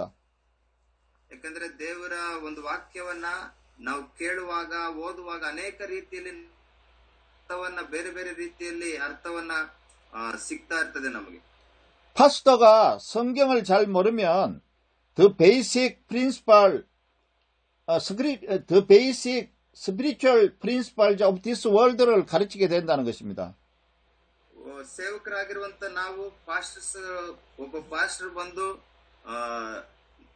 ನಮಗೆ ಬೇಕಾಗಿರುವಂತಹ ಒಂದು ಸತ್ಯದ ವಾರ್ತೆಯನ್ನ ನಾವು ಧ್ಯಾನ ಮಾಡುವಂತದ್ದು ಮತ್ತೆ ಕಲಿಸಿಕೊಡುವಂತದ್ದು ಕೂಡ ಎಷ್ಟೋ ಮುಖ್ಯ. 성도들이 복음을 잘 이해하지 못하면 모양만 낸다는 것입니다. ಬಿಲಿವರ್ಸ್ಗೆ ಬಂದು ನಾವು ಸತ್ಯವಾದ ರೀತಿಯಲ್ಲಿ ತಿಳಿಸ್ಕೊಟ್ಟಿಲ್ಲ ಅಂತಂದ್ರೆ ಬರೀ ಅವರು ಗುಂಪು ಸೇರ್ತಾ ಇದಾರೆ ಅಷ್ಟೇನೆ, ಆದ್ರೆ ಸತ್ಯವಾದ ವಾಕ್ಯ ಎಲ್ಲಿ ಸಿಗ್ತಾ ಇದೆ? 모양만 크리스찬이라는 것입니다. ಬರೀ ಕೂಡಿ ಬಂದ್ರೆ ಸಾಕಾಗುತ್ತಾ? 성도들이 복음을 잘 이해하지 못하면 복음을 전할 수도 없다는 것입니다. ಯಾಕಂದ್ರೆ ಅವರು ಸೇರಿ ಬರುವಂತದ್ದು ಮಾತ್ರವೇ ಸಾಕಾಗುವುದಿಲ್ಲ, ಅವರು ಪರಿಪೂರ್ಣವಾದ ಒಂದು ವಾಕ್ಯಾನುಸಾರವಾಗಿ ನಡೆಯುವುದು ಕೂಡ ಮುಖ್ಯ. 여러분 하나님의 말씀을 가까이 해야 됩니다. ನೀವೆಲ್ಲರೂ ದೇವರ ವಾಕ್ಯಕ್ಕೆ ಹತ್ತಿರವಾಗಿರಬೇಕೆಂಬುದಾಗಿ ನನ್ನ ಆಸೆ. 하나님의 뜻과 진리를 바로 알아야 됩니다. ದೇವರು ಕೊಡಲ್ಪಟ್ಟಿರುವಂತಹ ನಮ್ಮ ಜ್ಞಾನದಿಂದ ಸತ್ಯದ ಜ್ಞಾನವನ್ನು ಕೂಡ ಅರಿಯಬೇಕೆಂಬುದಾಗಿ ನನ್ನ ಆಸೆ. ಆಮೆನ್. 우리들이 먼저 알고 ನಾವು ಮೊದಲನೇದಾಗಿ ಕಲಿಬೇಕು, 성도들을 가르쳐야 된다는 것입니다. ಹಾಗೆ ನಾವು ಬಿಲಿವರ್ಸ್ಗೆ ಕಲಿಸಿಕೊಡಬೇಕಾಗಿರುತ್ತದೆ. 오늘 내용을 서머라이즈 해보겠습니다. ಇವತ್ತಿನ ವೇದ ವಾಕ್ಯವನ್ನು ಕೂಡ ನಾವು ಜ್ಞಾಪಕದಲ್ಲಿ ಇಟ್ಕೊಳ್ಳೋಣ. 아담이 범죄한 이후에 모든 사람은 다 죄인이 되었습니다. ಆದಾಮನ ಮೂಲಕವಾಗಿ ಈ ಲೋಕದಲ್ಲಿರುವಂತ ಎಲ್ಲರೂ ಕೂಡ ಪಾಪಿಗಳಾಗಿ ಮಾರ್ಪಡ್ತಾರೆ. 죄로 인해서 하나님의 진노와 심판을 받을 수밖에 없습니다. ಆ ಪಾಪದ ನಿಮಿತ್ತ ಶಿಕ್ಷೆಯನ್ನು ಹೊಂದಲೇಬೇಕು, ಆ ಶಿಕ್ಷೆಗೆ ತೀರ್ಪು ಹೊಂದಲೇಬೇಕು ಅನ್ನೋ ರೀತಿಯಲ್ಲಿ 그것은 율법이 그렇게 말하고 있는 것입니다. ಧರ್ಮಶಾಸ್ತ್ರ ಹೇಳ್ತದೆ ನಮ್ಮ ಪಾಪಕ್ಕೆ ತಕ್ಕ ಶಿಕ್ಷೆ ಉಂಟು ಅಂತ. 죄인이 죄의 심판을 면하려면 율법을 지키면 되는 겁니까? ಒಬ್ಬ ಪಾಪಿಯು ಪಾಪದಿಂದ ಪಾರಾಗಬೇಕು ಅಂತಂದ್ರೆ ಈ ಧರ್ಮಶಾಸ್ತ್ರವನ್ನ ಪಾಲನೆ ಮಾಡಿದ್ರೆ ಮಾತ್ರ ಸಾಕಾಗುತ್ತಾ? 그렇지는 않지요. ಸಾಕಾಗುವುದಿಲ್ಲ. 왜 율법으로는 구원을 못 받습니까? ಅದಕ್ಕೋಸ್ಕರವಾಗಿ ಧರ್ಮಶಾಸ್ತ್ರ ಪಾಲನೆ ಮಾಡುವುದರ ಮೂಲಕ 율법은 처음부터 하나님께서 죄를 용서해 주시기 위하여 주신 것이 아닙니다. ಆದ್ರೆ ಧರ್ಮಶಾಸ್ತ್ರವು ನಮ್ಮನ್ನ ಪಾಪದ ಅರಿವನ್ನ ಉಂಟು ಮಾಡಲಿಕ್ಕೋಸ್ಕರವಾಗಿ ನಮ್ಮನ್ನ ಪ್ರೇರೇಪಿಸುತ್ತದೆ. 또 율법을 다 지킬 수 없기 때문입니다. ಯಾಕಂದ್ರೆ ನಾವು ಧರ್ಮಶಾಸ್ತ್ರವನ್ನೆಲ್ಲ ಸಂಪೂರ್ಣವಾಗಿ ಪಾಲನೆ ಮಾಡಲಿಕ್ಕೆ ಮನುಷ್ಯರಿಂದ ಆಗುವುದಿಲ್ಲ. 죄를 짓지 못하게 하고 죄를 억제, 리스트레인 하기 위해서 주신 것이 율법입니다. ಆದ್ರೆ ಪಾಪ ಮಾಡದಂತೆ ಮತ್ತೆ ಪಾಪ ಏನೆಲ್ಲ ಪಾಪ ಮಾಡಿದ್ದೇವೆ ಎಂಬುದಾಗಿ ಕೂಡ ನಮ್ಮನ್ನ ಎಚ್ಚರಿಸುವಂತದ್ದು, ಖಂಡಿಸುವಂತದ್ದು ಧರ್ಮಶಾಸ್ತ್ರ. 그러니까 율법을 지킨다고 구원을 받는 것이 아니라는 것입니다. ಹಾಗಾಗಿ ನಾವು ಧರ್ಮಶಾಸ್ತ್ರ ಪಾಲನೆ ಮಾಡ್ತಾ ಇದ್ದೀವಿ ಅಂದ ಕೂಡಲೇ ನಮ್ಗೆ ರಕ್ಷಣೆ ಸಿಕ್ಕಿದೆ ಎಂಬುದಾಗಿ ಅಲ್ಲ. 또 율법을 다 지킬 수도 없다는 것입니다. ಅನೇಕ ಸಂದರ್ಭಗಳಲ್ಲಿ ನಾವು ಧರ್ಮಶಾಸ್ತ್ರ ಸಂಪೂರ್ಣವಾಗಿ ಪಾಲನೆ ಮಾಡ್ಲಿಕ್ಕೆ ಆಗದೆ ಇರುವಂತಹ ಪರಿಸ್ಥಿತಿಗಳು ಕೂಡ ಉಂಟು. 그래서 율법으로는 구원받을 수 없다는 것입니다. ಇದರಿಂದಲೇ ನಮಗೆ ರಕ್ಷಣೆ ಸಿಗುವುದು ಕೂಡ ಕಷ್ಟವಾಗಿದೆ. 율법은 이런 롤이 있습니다. 이런 펑션이 있습니다. ಧರ್ಮಶಾಸ್ತ್ರದು ಈ ರೀತಿಯಲ್ಲಿ ಹೇಳ್ತದೆ, 죄가 무엇인지 알게 합니다. ಪಾಪವು ಅಂದ್ರೆ ಏನು ಎಂಬುದಾಗಿ ಕಲಿಸಿಕೊಡ್ತದೆ. 죄가 무엇인지 알게 해서 죄를 막기 위해서 하나님은 율법을 주신 것입니다. ಮತ್ತೆ ಪಾಪದಿಂದ ಹೇಗೆ ಪಾರಾಗಬೇಕು, ಹೇಗೆ ಪಶ್ಚಾತ್ತಾಪ ಪಡಬೇಕು, ಹೇಗೆ ದೇವರಿಗೆ ಹತ್ತಿರವಾಗಿ ಬೆಳಿಬೇಕು ಅಂತ ಹೇಳಿ ಧರ್ಮಶಾಸ್ತ್ರ ನಮಗೆ ಕಲಿಸಿಕೊಡುತ್ತದೆ. 또 하나님은 사람들이 안전하고 행복하게 살도록 율법을 주신 것입니다. ಹಾಗೆ ಈ ಒಂದು ಧರ್ಮಶಾಸ್ತ್ರ ನಮ್ಮನ್ನ ರಕ್ಷಣೆ ಮಾರ್ಗದಲ್ಲಿಯೂ ಮತ್ತೆ ನಾವು ನಡಿಬೇಕಾದಂತ ರೀತಿಯಲ್ಲಿಯೂ ನಾವು ಆಶೀರ್ವಾದವನ್ನು ಕೂಡ ಹೇಗೆ ಹೊಂದಬೇಕು ಎಂಬುದಾಗಿ ಕಲಿಸಿಕೊಡುತ್ತದೆ. 사람들마다 죄를 자기 생각대로 막 지으면 ಯಾಕಂದ್ರೆ ಪ್ರತಿ ಮನುಷ್ಯನು ತಮ್ಮ ಇಚ್ಛೆಯಿಂದ ತಮ್ಮ ಆಲೋಚನೆಯಂತೆ ಜೀವಿಸ್ತಾ ಇರ್ತಾರೆ. 공동체 생활이 커뮤니티 라이프가 불안하고 평안하지 못하기 때문입니다. ಈ ಲೋಕಾನುಸಾರವಾಗಿ ನಾವು ಜೀವಿಸುವಂತ ಸಂದರ್ಭದಲ್ಲಿ ಅನೇಕ ಆಶೀರ್ವಾದಕ್ಕೆ, ಸಮಾಧಾನಕ್ಕೆ ನಾವು ದೂರವಾಗಿರ್ತೀವಿ. 안전하게 살고 ನಾವು ತುಂಬಾ ಚೆನ್ನಾಗಿ ಜೀವಿಸ್ಬೇಕಂತ ಇರುತ್ತೆ, ಆಸೆ ಇರುತ್ತೆ. 평안하게 살게 하고 ಸಂತೋಷವಾಗಿ ಮತ್ತೆ ಸಮಾಧಾನವಾಗಿ ನಾವು ಇರಬೇಕು ಅಂತ ಕೂಡ ಆಸೆ ಇರುತ್ತೆ. 행복한 삶을 살게 하기 위해서 율법을 주신 것입니다. ಸೊ ಹೇಗೆ ನಾವು ಖುಷಿಯಾಗಿರ್ಲಿಕ್ಕೆ ಎಲ್ಲ ರಕ್ಷಣೆ ಮಾರ್ಗದಲ್ಲಿ ನಡಿಲಿಕ್ಕೆ ಸಾಧ್ಯ ಎಂಬುದಾಗಿ ಈ ವಾಕ್ಯ ಹಂತ ಹಂತವಾಗಿ ನಮಗೆ ಕಲಿಸಿಕೊಡುತ್ತದೆ. 율법에서는 이렇게 말하고 있습니다. ವಾಕ್ಯಗಳಲ್ಲಿ ತಿಳಿಯಪಡಿಸುವಂತಹ ಅಂಶಗಳು, 율법을 지키지 않으면은 정죄 콘뎀 당한다고 말하고 있습니다. ಧರ್ಮಶಾಸ್ತ್ರವು ನಮಗೆ ಖಂಡಿತವಾಗಿ ತಿಳಿಸ್ತಾ ಇದೆ, ಒಂದು ವೇಳೆ ನಾವು ಈ ಸರಿಯಾದ ರೀತಿಯಲ್ಲಿ ಪಾಲನೆ ಮಾಡಿಲ್ಲ ಅಂದ್ರೆ ನಾವು ಖಂಡನೆಗೆ ಒಳಗಾಗುತ್ತೇವೆ ಎಂಬುದಾಗಿ. 율법을 지키지 않으면 심판받는다고 율법에서는 말하고 있습니다. ಧರ್ಮಶಾಸ್ತ್ರ ಬರೀ ಧರ್ಮಶಾಸ್ತ್ರದಿಂದಲೇ ಆದ್ರೆ ನಾವು ಶಿಕ್ಷೆಗೆ ಒಳಗಾಗ್ತೇವೆ ಮತ್ತೆ ತೀರ್ಪಿಗೂ ಕೂಡ ಒಳಗಾಗ್ತೇವೆ ಎಂಬುದಾಗಿ. 하나님은 죄를 싫어하시는 분입니다. ತಂದೆಯಾದ ದೇವರು ಪಾಪವನ್ನ ಪ್ರೀತಿಸುವಂತವರಲ್ಲ, ಪಾಪವನ್ನ ಖಂಡಿಸುವಂತವರಾಗಿದ್ದಾರೆ. 그러니까 죄인은 하나님 가까이 갈 수 없는 것입니다. ಒಬ್ಬ ಪಾಪಿಯು ದೇವರ ಬಳಿಗೆ ಹೋಗಲಿಕ್ಕೂ ಕೂಡ ಕಷ್ಟವಾಗಿರುತ್ತದೆ. 그러나 하나님은 죄인을 자기 앞으로 오게 하기 위해서 죄인과 화해시키는 법을 만들었습니다.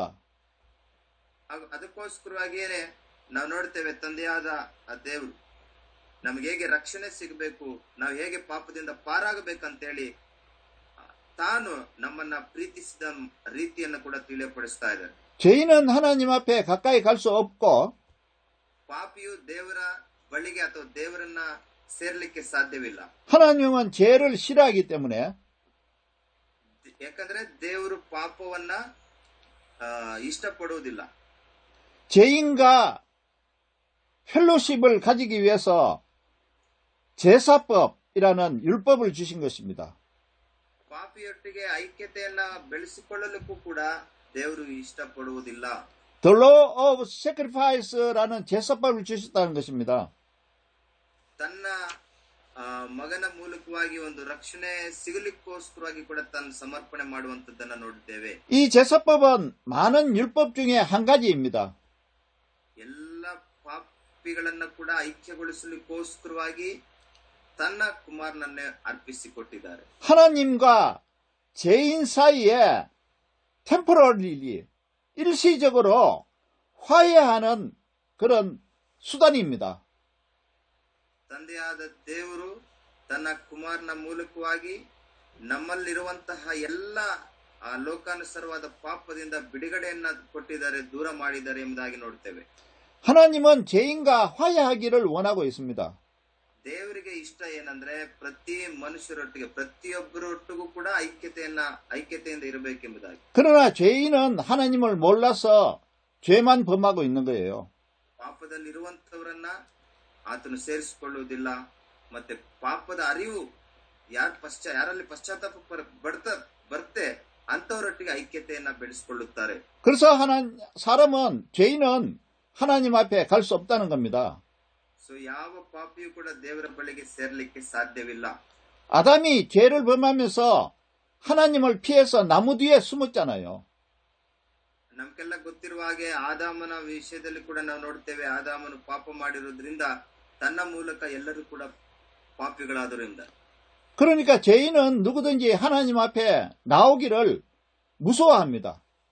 ಅವಿಧೇಯತ್ವದಿಂದ ಮಾಡಿದಂತ ಒಂದು ಪಾಪದಿಂದ ಈಗಲೂ ಕೂಡ ಎಲ್ಲರೂ ಅವರು ಪಾಪ ಮಾಡಿ ದೇವರ ಬಳಿಗೆ ಹೋಗ್ಲಿಕ್ಕೆ ಭಯ ಪಡ್ತಾರೆ. 또 하나님을 알지 못해서 하나님 앞에 나올 수도 없습니다. ಇನ್ನು ಕೆಲವರಿಗೆ ದೇವರ ಅರಿವೇ ಇಲ್ಲದೆ ಇರುವುದರಿಂದ ದೇವರ ಬಳಿಗೆ ಬರ್ಲಿಕ್ಕಾಗದೇ ಇರುವಂತವರು ಕೂಡ ಇದ್ದಾರೆ. 사람은 율법을 지키지 못해서 죄인이 되었습니다. ದೇವರ ವಾಕ್ಯವನ್ನು ಹೇಗೆ ಪಾಲನೆ ಮಾಡ್ಬೇಕಂತೇಳಿ ಗೊತ್ತಿಲ್ದಿರ ಕೂಡ ಅನೇಕರು ಏನ್ ಮಾಡ್ತಾ ಇದ್ದಾರೆ, ದೇವರ ಬಳಿಗೆ ಬರ್ತಾ ಇಲ್ಲ. 하나님은 사람과 화해하기 위해서 제사법이라는 일시적인 해결 방법을 주셨다는 것입니다. ಅದಕ್ಕೋಸ್ಕರವಾಗಿ ನಾವು ನೆನಪು ಮಾಡ್ಕೋಬೇಕಾಗಿರುವಂತ ಒಂದು ವಿಷಯ, ಹಾಗಾದ್ರೆ ನಾವು ಹೇಗೆ ರಕ್ಷಣೆ ಮಾರ್ಗದಲ್ಲಿ ಮತ್ತೆ ನಾವು ದೇವರು ನೆನೆಸುವ ರೀತಿಯಲ್ಲಿ ನಾವು ಮಾರ್ಪಡಬೇಕಾಗಿದೆ. 그러나 사람들은 율법을 지키지 못했고 ಮನುಷ್ಯನು ಪ್ರತಿ ವಾಕ್ಯವನ್ನ ಸಂಪೂರ್ಣವಾಗಿ ಪಾಲನೆ ಮಾಡ್ಲಿಕ್ಕೆ ಆಗೋದಿಲ್ಲ. 그럼에도 불구하고 하나님은 죄인과 화해하고 싶어 하셨습니다. 피스메이킹 하고 싶었습니다. ಆದ್ರೆ ದೇವರು ಪ್ರತಿ ಮನುಷ್ಯನಿಗೂ ಕೂಡ ಸಮಾಧಾನ ಕೊಡಬೇಕೆಂಬುದಾಗಿ ಎದುರು ನೋಡುತ್ತಾರೆ. 그래서 이스라엘 사람들은 이 죄 때문에 짐승의 피로 때마다 제사를 드려야 했던 것입니다. ಇಸ್ರಾಯೇಲ್ ಜನರಲ್ಲಿ ನಾವು ನೋಡ್ತೀವಲ್ವಾ, ಅವರು ಅವರನ್ನ ಕಾಪಾಡಿಕೊಳ್ಳೋದಕ್ಕೋಸ್ಕರವಾಗಿ ರಕ್ತವನ್ನ ಸುರಿಸುವುದರ ಮೂಲಕವಾಗಿ, ಪ್ರಾಣಿ ಬಲಿಯನ್ನ ಕೊಡುವುದರ ಮೂಲಕವಾಗಿ ಅವರು ಹೋಮಗಳನ್ನ ಮಾಡ್ತಾ ಇದ್ರು, ಯಜ್ಞಗಳನ್ನ ಮಾಡ್ತಾ ಇದ್ರು. 하나님께서 일시적으로라도 잠시만이라도 사람과 화해하기 위해서 이 법을 주셨다는 거예요. ಅದಕ್ಕೋಸ್ಕರವಾಗಿ ಒಬ್ಬ ಮನುಷ್ಯನಿಗೆ ಯಾವ ರೀತಿಯಲ್ಲೆಲ್ಲ ದೇವರು ಸಹಾಯ ಮಾಡ್ಲಿಕ್ಕೆ ಬಯಸಿದರೆ ಮತ್ತೆ ಸಹಾಯ ಮಾಡ್ತಾ ಇದ್ದಾರೆ ಅನ್ನುವಂಥದ್ದು ಕೂಡ ನಮಗೆ ಮುಖ್ಯವಾಗಿದೆ. 율법은 이렇게 말한다고 했죠. ಅವಾಗಲೇ ಹೇಳಿದ್ನಲ್ವಾ, ಧರ್ಮಶಾಸ್ತ್ರವು ನಮಗೆ ಪ್ರತಿಯೊಂದನ್ನ ಕಲಿಸಿಕೊಡುತ್ತದೆ. 율법을 지키지 않으면 정죄받고 심판받아야 한다고 말했죠. ಧರ್ಮಶಾಸ್ತ್ರವನ್ನ ಯಾರೆಲ್ಲ ಪಾಲನೆ ಮಾಡೋದಿಲ್ವೋ ಅವರಿಗೆ ಶಿಕ್ಷೆ ಉಂಟು, ತೀರ್ಪು ಉಂಟು. 또 율법을 지키지 아니하면 저주를 받는다고 율법은 말하고 있습니다. ಯಾಕಂದ್ರೆ ಧರ್ಮಶಾಸ್ತ್ರ ಒಂದು ವೇಳೆ ನಾವು ಪಾಲನೆ ಮಾಡದೇ ಇದ್ದಂತ ಸಂದರ್ಭದಲ್ಲಿ ಅದಕ್ಕೆ ತಕ್ಕ ಪ್ರತಿಫಲವನ್ನು ನಾವು ಅನುಭವಿಸಬೇಕಾಗ್ತದೆ. 사람들은 심판받지 않기 위해서 율법을 지켜야 한다고 생각했어요.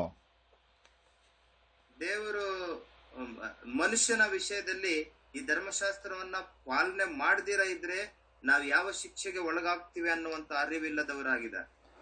심판받지 않기 위해서 율법을 지켜야지. ನಾವು ಶಿಕ್ಷೆ ಹೊಂದಬಾರದು, ಶಿಕ್ಷೆ ಹೊಂದದಿರ ಇರೋದಕ್ಕೋಸ್ಕರವಾಗಿ ನಾವು ಪಾಲನೆ ಮಾಡಬೇಕಾಗಿದೆ. 저주받지 않기 위해서 율법을 지켜야지. ನಾವು ತೀರ್ಪಿಗೆ ಒಳಗಾಗಬಾರದು, ಅದಕ್ಕೋಸ್ಕರವಾಗಿ ಧರ್ಮಶಾಸ್ತ್ರವನ್ನು ನಾವು ಪಾಲನೆ ಮಾಡಬೇಕು. 율법을 지켜야 돼, 율법을 지켜야 돼, 이렇게 말하는 것입니다. ಧರ್ಮಶಾಸ್ತ್ರ ಪಾಲನೆ ಮಾಡಬೇಕು, ಧರ್ಮಶಾಸ್ತ್ರವನ್ನ ನಾವು ಅನುಸರಿಸಬೇಕು. 사람들은 율법이 마치 세비어, 구세주인 것처럼 생각했던 것입니다. ಯಾಕಂದ್ರೆ ಜನ ನೆನೆಸಿದ್ದಾರೆ ಧರ್ಮಶಾಸ್ತ್ರನೇ ನಮ್ಮ ರಕ್ಷಕನು, ಧರ್ಮಶಾಸ್ತ್ರವೇ ನಮಗೆ ರಕ್ಷಣೆ ನೀಡುವಂತ ರಕ್ಷಕನಾಗಿದ್ದಾನೆ ಎಂಬುದಾಗಿ. 그러니까 only observing the law, only observing the law 이렇게 말하고 있었던 것입니다.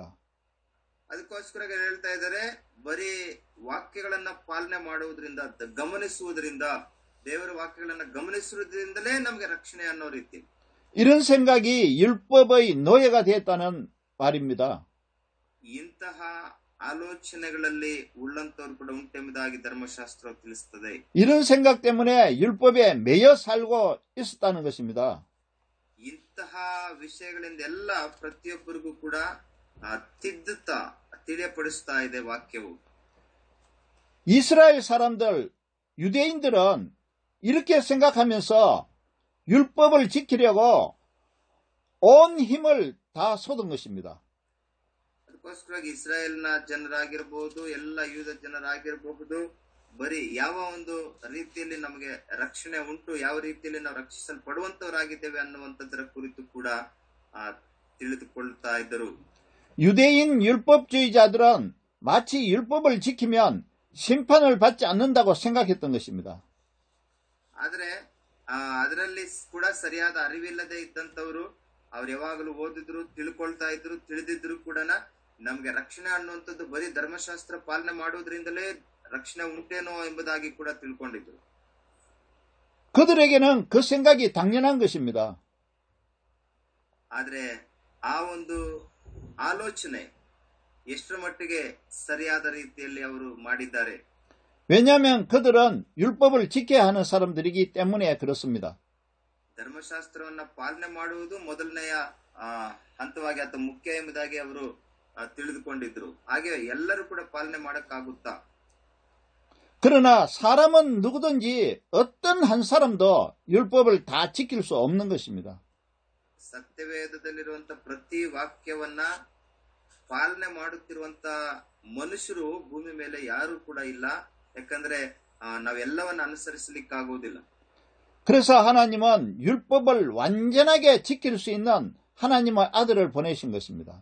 ಆದ್ರೆ ಎಲ್ಲವನ್ನ ಪರಿಪೂರ್ಣವಾಗಿ ಪಾಲನೆ ಮಾಡುವಂತವರೊಬ್ಬರಿದ್ದಾರೆ, ಅವರೇ ತಂದೆಯಾದ ದೇವಕುಮಾರನು. 하나님의 아들은 자기 몸을 속죄 제물로 어토닝 세크리파이스로 내어드려서 피 흘려 죽어주셨습니다. ತನ್ನ ಕುಮಾರನ ಕುರಿತು ಈಗಾಗಲೇ ಮುಂಚಿತವಾಗಿ ವಾಗ್ದಾನ ಮಾಡಿರುವಂತದ್ದು ಕೂಡ ಅನೇಕ ವಾಗ್ದಾನಗಳು ತನ್ನ ಕುಮಾರನ ವಿಷಯದಲ್ಲಿ ನೆರವೇರಿರುವಂತದ್ದನ್ನ ಕೂಡ ನಾವು ಸತ್ಯವೇದದಲ್ಲಿ ಕಾಣಬಹುದು. 모든 죄인들을 영원히 하나님과 화목하게 살기 위해서 자기 몸을 주셨습니다. ಆತನೇ ತನ್ನ ಒಂದು ಪ್ರಾಣವನ್ನ, ಶರೀರವನ್ನ ಈ ಲೋಕದಲ್ಲಿ ಒಂದು ಯಜ್ಞವಾಗಿ ಸಮರ್ಪಣೆ ಮಾಡಿ ರಕ್ಷಣೆ ನೀಡಲಿಕ್ಕೋಸ್ಕರವಾಗಿ ತನ್ನ ಜೀವಿತವನ್ನು ಅರ್ಪಿಸಿಕೊಟ್ಟಿದ್ದಾರೆ.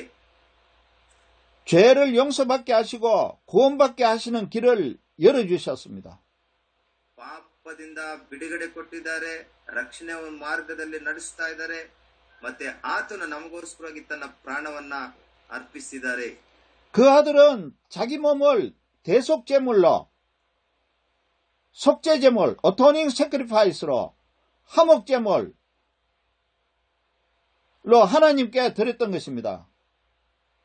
ಹಾಗಾಗಿ ತನ್ನ ಒಂದು ವಿಷಯದಲ್ಲಿ ಯಾವ ರೀತಿಯಲ್ಲಿ ನಮಗೆ ಬಿಡುಗಡೆ ಆಗಿದೆ ಎಂಬುದಾಗಿ ನೋಡುವಾಗ ತನ್ನನ್ನ ತಾನು ಯಜ್ಞವಾಗಿ ಅರ್ಪಿಸಿ ತನ್ನ ಅಮೂಲ್ಯವಾದ ರಕ್ತವನ್ನ ಸುರಿಸುವುದರ ಮೂಲಕವಾಗಿ ನಮ್ಮ ಪಾಪ ಶಾಪಗಳು ಕ್ಷಮಿಸಲ್ಪಟ್ಟು ನಮ್ಮನ್ನ ನಿತ್ಯ ಜೀವಿತದ ಕಡೆಗೆ ನಡೆಸುವಂತದ್ದಾಗಿದೆ. 자기 몸을 들여서 영원한 제사를 드린 것입니다. ತನ್ನ ಪ್ರಾಣವನ್ನು ಅರ್ಪಿಸುವುದರ ಮೂಲಕವಾಗಿ ನಮಗೆ ನಿರಂತರವಾದ ನಿತ್ಯ ಜೀವನ ಒದಗಿಸಿದ್ದಾರೆ. 자기 몸을 드리는 그 한 번으로 모든 제사를 다 끝낸 것입니다. ಯಾಕಂದ್ರೆ ಅವರನ್ನ ಬಿಟ್ರೆ ನಮಗೋಸ್ಕರವಾಗಿ ಪ್ರಾಣ ಕೊಟ್ಟಂತವ್ರು ಯಾರಿಲ್ಲ, ತನ್ನ ಜೀವಿತವನ್ನೇ ನಮಗಾಗಿ ಅರ್ಪಣೆ ಮಾಡಿದ್ದಾರೆ. 하나님의 아들은 율법을 무시한 것이 아닙니다. ತಂದೆಯಾದ ದೈವ ಕುಮಾರನು ಯಾವುದೇ ಧರ್ಮಶಾಸ್ತ್ರದ ಒಂದೊಂದು ವಚನವನ್ನ ಕೂಡ ಸಂಪೂರ್ಣವಾಗಿ ಪಾಲನೆ ಮಾಡಿದ್ದಾರೆ, ಅದನ್ನ ಆತನು ತೊರೆದು ಹಾಕಲಿಲ್ಲ. 율법을 다 지키신 것입니다. ಎಲ್ಲ ಧರ್ಮಶಾಸ್ತ್ರವನ್ನ ಕೂಡ ಪರಿಪೂರ್ಣವಾಗಿ ಪಾಲನೆ ಮಾಡಿದಂತವರು ದೈವ ಕುಮಾರನ ಮಾತ್ರವೇ.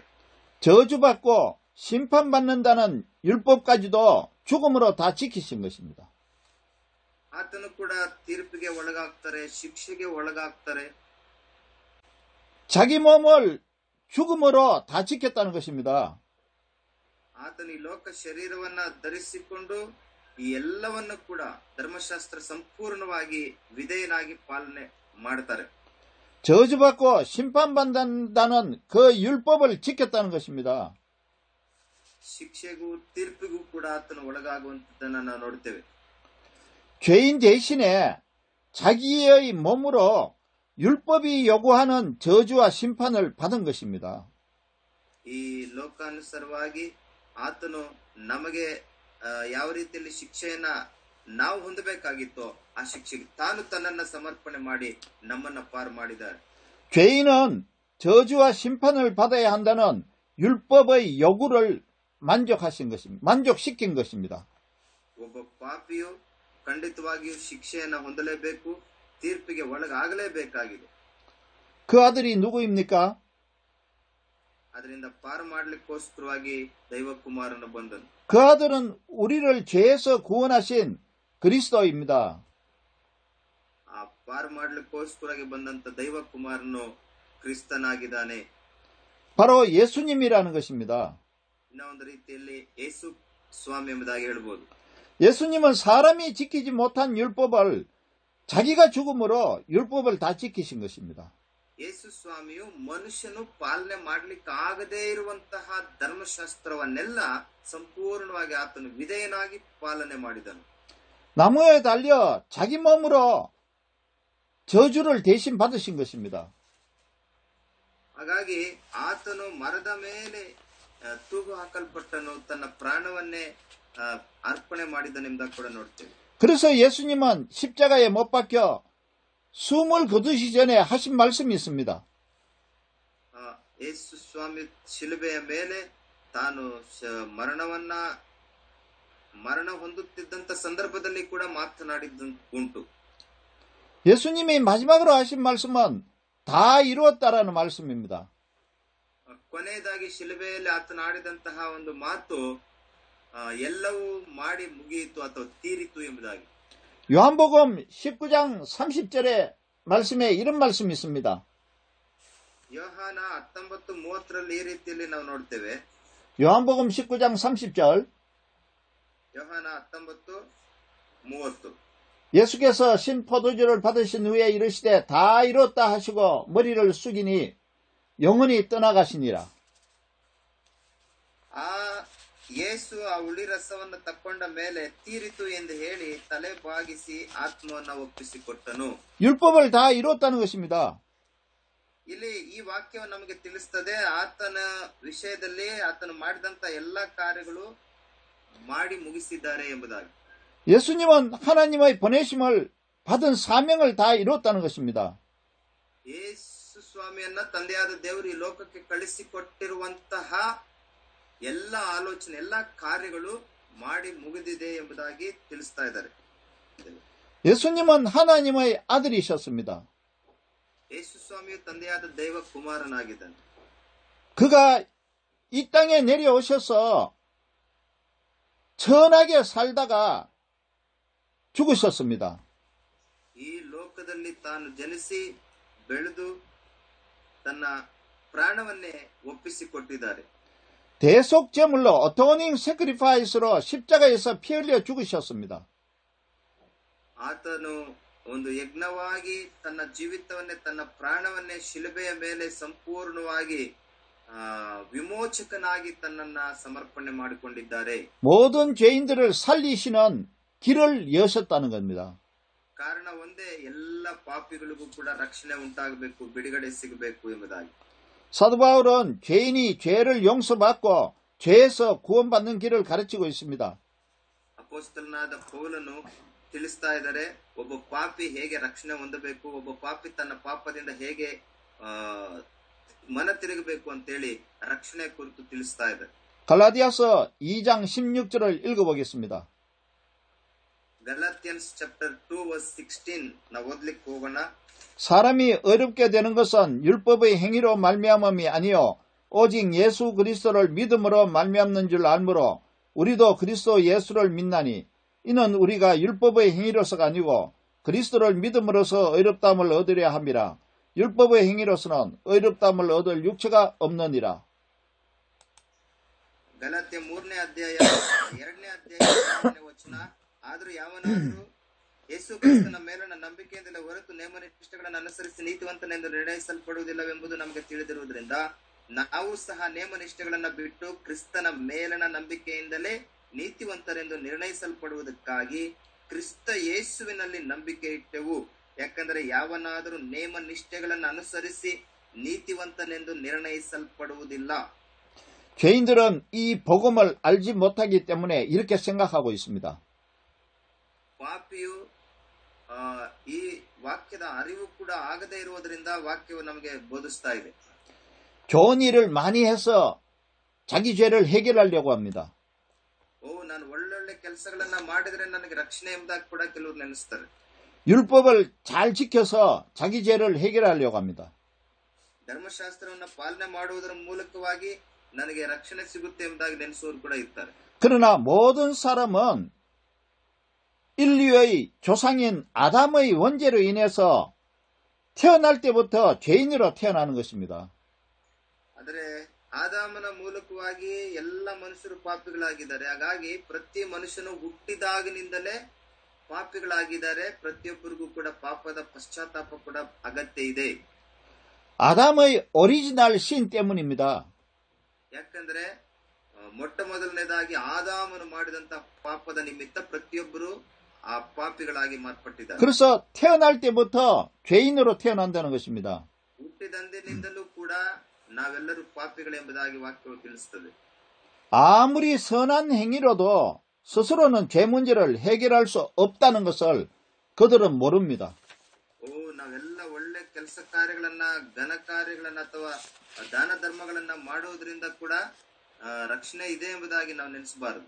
이것은 진리이신 예수 그리스도를 믿음으로 비로소 알 수 있는 것입니다.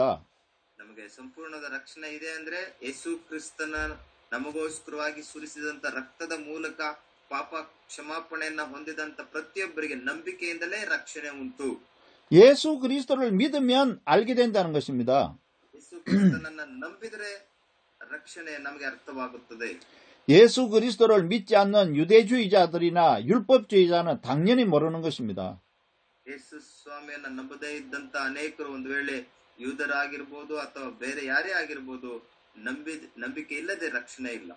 이들은 세상에서 배운 지식으로 생각하고 판단합니다. ಹಾಗಾಗಿ ಲೋಕಾನುಸಾರವಾಗಿ ಇರುವಂತ ಒಂದು ನಂಬಿಕೆಯಲ್ಲಿ ಮತ್ತೆ ನಾವು ಯಾವ ರೀತಿಯಾದಂತ ನಂಬಿಕೆಯನ್ನ ಇಡಬೇಕಾಗಿದೆ ಅನ್ನುವಂಥದ್ದನ್ನ ಇವತ್ತು ನಾವು ತಿಳಿದುಕೊಳ್ಳೋಣ. 자기 생각에 좋은 대로 행하는 것입니다. ನಮ್ಮ ಆಲೋಚನೆಗಳನ್ನ ತೆಗೆದುಹಾಕಿ ದೇವರ ಆತ್ಮಕ್ಕೆ ನಮ್ಮನ್ನ ನಾವು ಒಪ್ಪಿಸಿಕೊಡೋಣ. 왜냐하면 그들이 가지고 있는 지식은 세상의 초등학문에서 온 것이기 때문입니다. ಲೋಕವು ಕೊಡುವಂತಹ ಮಾರ್ಗದರ್ಶನದಲ್ಲಿ ನಾವು ಹೋಗುವಂತದ್ದಲ್ಲ, ಪರಿಶುದ್ಧಾತ್ಮನು ಕೊಡುವಂತಹ ಮಾರ್ಗದರ್ಶನದಲ್ಲಿ ಸಾಗಬೇಕು. Basic spiritual principle of this world에서 온 것이란 말입니다. ಈ ಲೋಕಾನುಸಾರವಾದಂತಹ ಬೋಧನೆಗಳಿಗೆ ನಾವು ಒಳಗಾಗುವಂತದ್ದು ಸೂಕ್ತವಲ್ಲ. 이 세상의 basic spiritual principle of this world는 과학은 알 수 있습니다. 그러나 진리는 알 수 없는 겁니다. ಈ ಲೋಕವು ಕಲಿಸಿಕೊಡುವಂತಹ ಬಾಲ ಬೋಧನೆಗಳು ಅನೇಕ ಗಲಿಬಿಲಿಗಳಿಗೆ ಕಾರಣ ಉಂಟು ಮಾಡುತ್ತದೆ. ಆದರೆ ಸತ್ಯವನ್ನ ನಮಗೆ ಕಲಿತುಕೊಳ್ಳಲಿಕ್ಕೆ ಸಾಧ್ಯವಿಲ್ಲ. 그들은 자기가 생각하고 아는 인간적인 지식이 옳다고 생각하고 있습니다. ಯಾಕಂದ್ರೆ ಲೋಕಾನುಸಾರವಾದ ರೀತಿಯಲ್ಲಿ ಅನೇಕ ಬಾಲ ಬೋಧನೆಗಳಿಗೆ ಒಳಗಾಗಿರುವಂತದ್ದು ಕೂಡ ಉಂಟು. 그들이 아는 지식은 세상의 초등학문에 불과하다는 것입니다. ಹಾಗಾಗಿ ನಾವಿವತ್ತು ಜ್ಞಾಪಕದಲ್ಲಿ ಇಟ್ಕೊಳ್ಳೋಣ, ನಾವು ಹೇಗೆ ಸತ್ಯಾರ್ಥವನ್ನ ಅರಿಯಬೇಕು. 그래서 사도 바울이 가르친 진리를 알지 못해서 진리를 공격하고 있는 것입니다. ಅರಿವಿಲ್ಲದೆ ಇರುವಂತವರಿಗೆ, ಸತ್ಯದ ಜ್ಞಾನವಿಲ್ಲದೆ ಇರುವಂತವರಿಗೆ ಅಪೊಸ್ತಲನಾದ ಪೌಲನು ಕಲಿಸಿಕೊಟ್ಟಂತದ್ದು ಕೂಡ ನಂಬದೇ ಇದ್ದಂತವ್ರು ಅಥವಾ ತಪ್ಪಾದ ಬೋಧನೆಯನ್ನ ಪಾಲನೆ ಮಾಡಿದಂತವ್ರು ಕೂಡ ಇದ್ರು. 왜 그들이 진리를 공격하고 있습니까? ಸತ್ಯವನ್ನೇ ಅವರು ತಿರಸ್ಕರಿಸಿದ್ದಾರೆ ಅಥವಾ ಮರೆತು ಹೋಗಿದ್ದಾರೆ. 진리를 알지 못하기 때문에 사도 바울이 전한 복음을 공격하고 있는 거예요. ಅಪೊಸ್ತಲನಾದ ಪೌಲನು ಆ ವಿಷಯದಲ್ಲಿ ಎಷ್ಟು ಪ್ರಯಾಸಪಟ್ಟು ಅವರಿಗಾಗಿ ಬೋಧನೆ ಮಾಡಿದ್ದಾರೆ, ಕಲಿಸಿಕೊಟ್ಟಿದ್ದಾರೆ. 이것을 예수님이 이렇게 말씀하셨어요. ಯೇಸು ಕ್ರಿಸ್ತನು ಕೂಡ ಹೇಳ್ತಾರೆ. 요한복음 16장 3절을 보겠습니다. 16장 3절.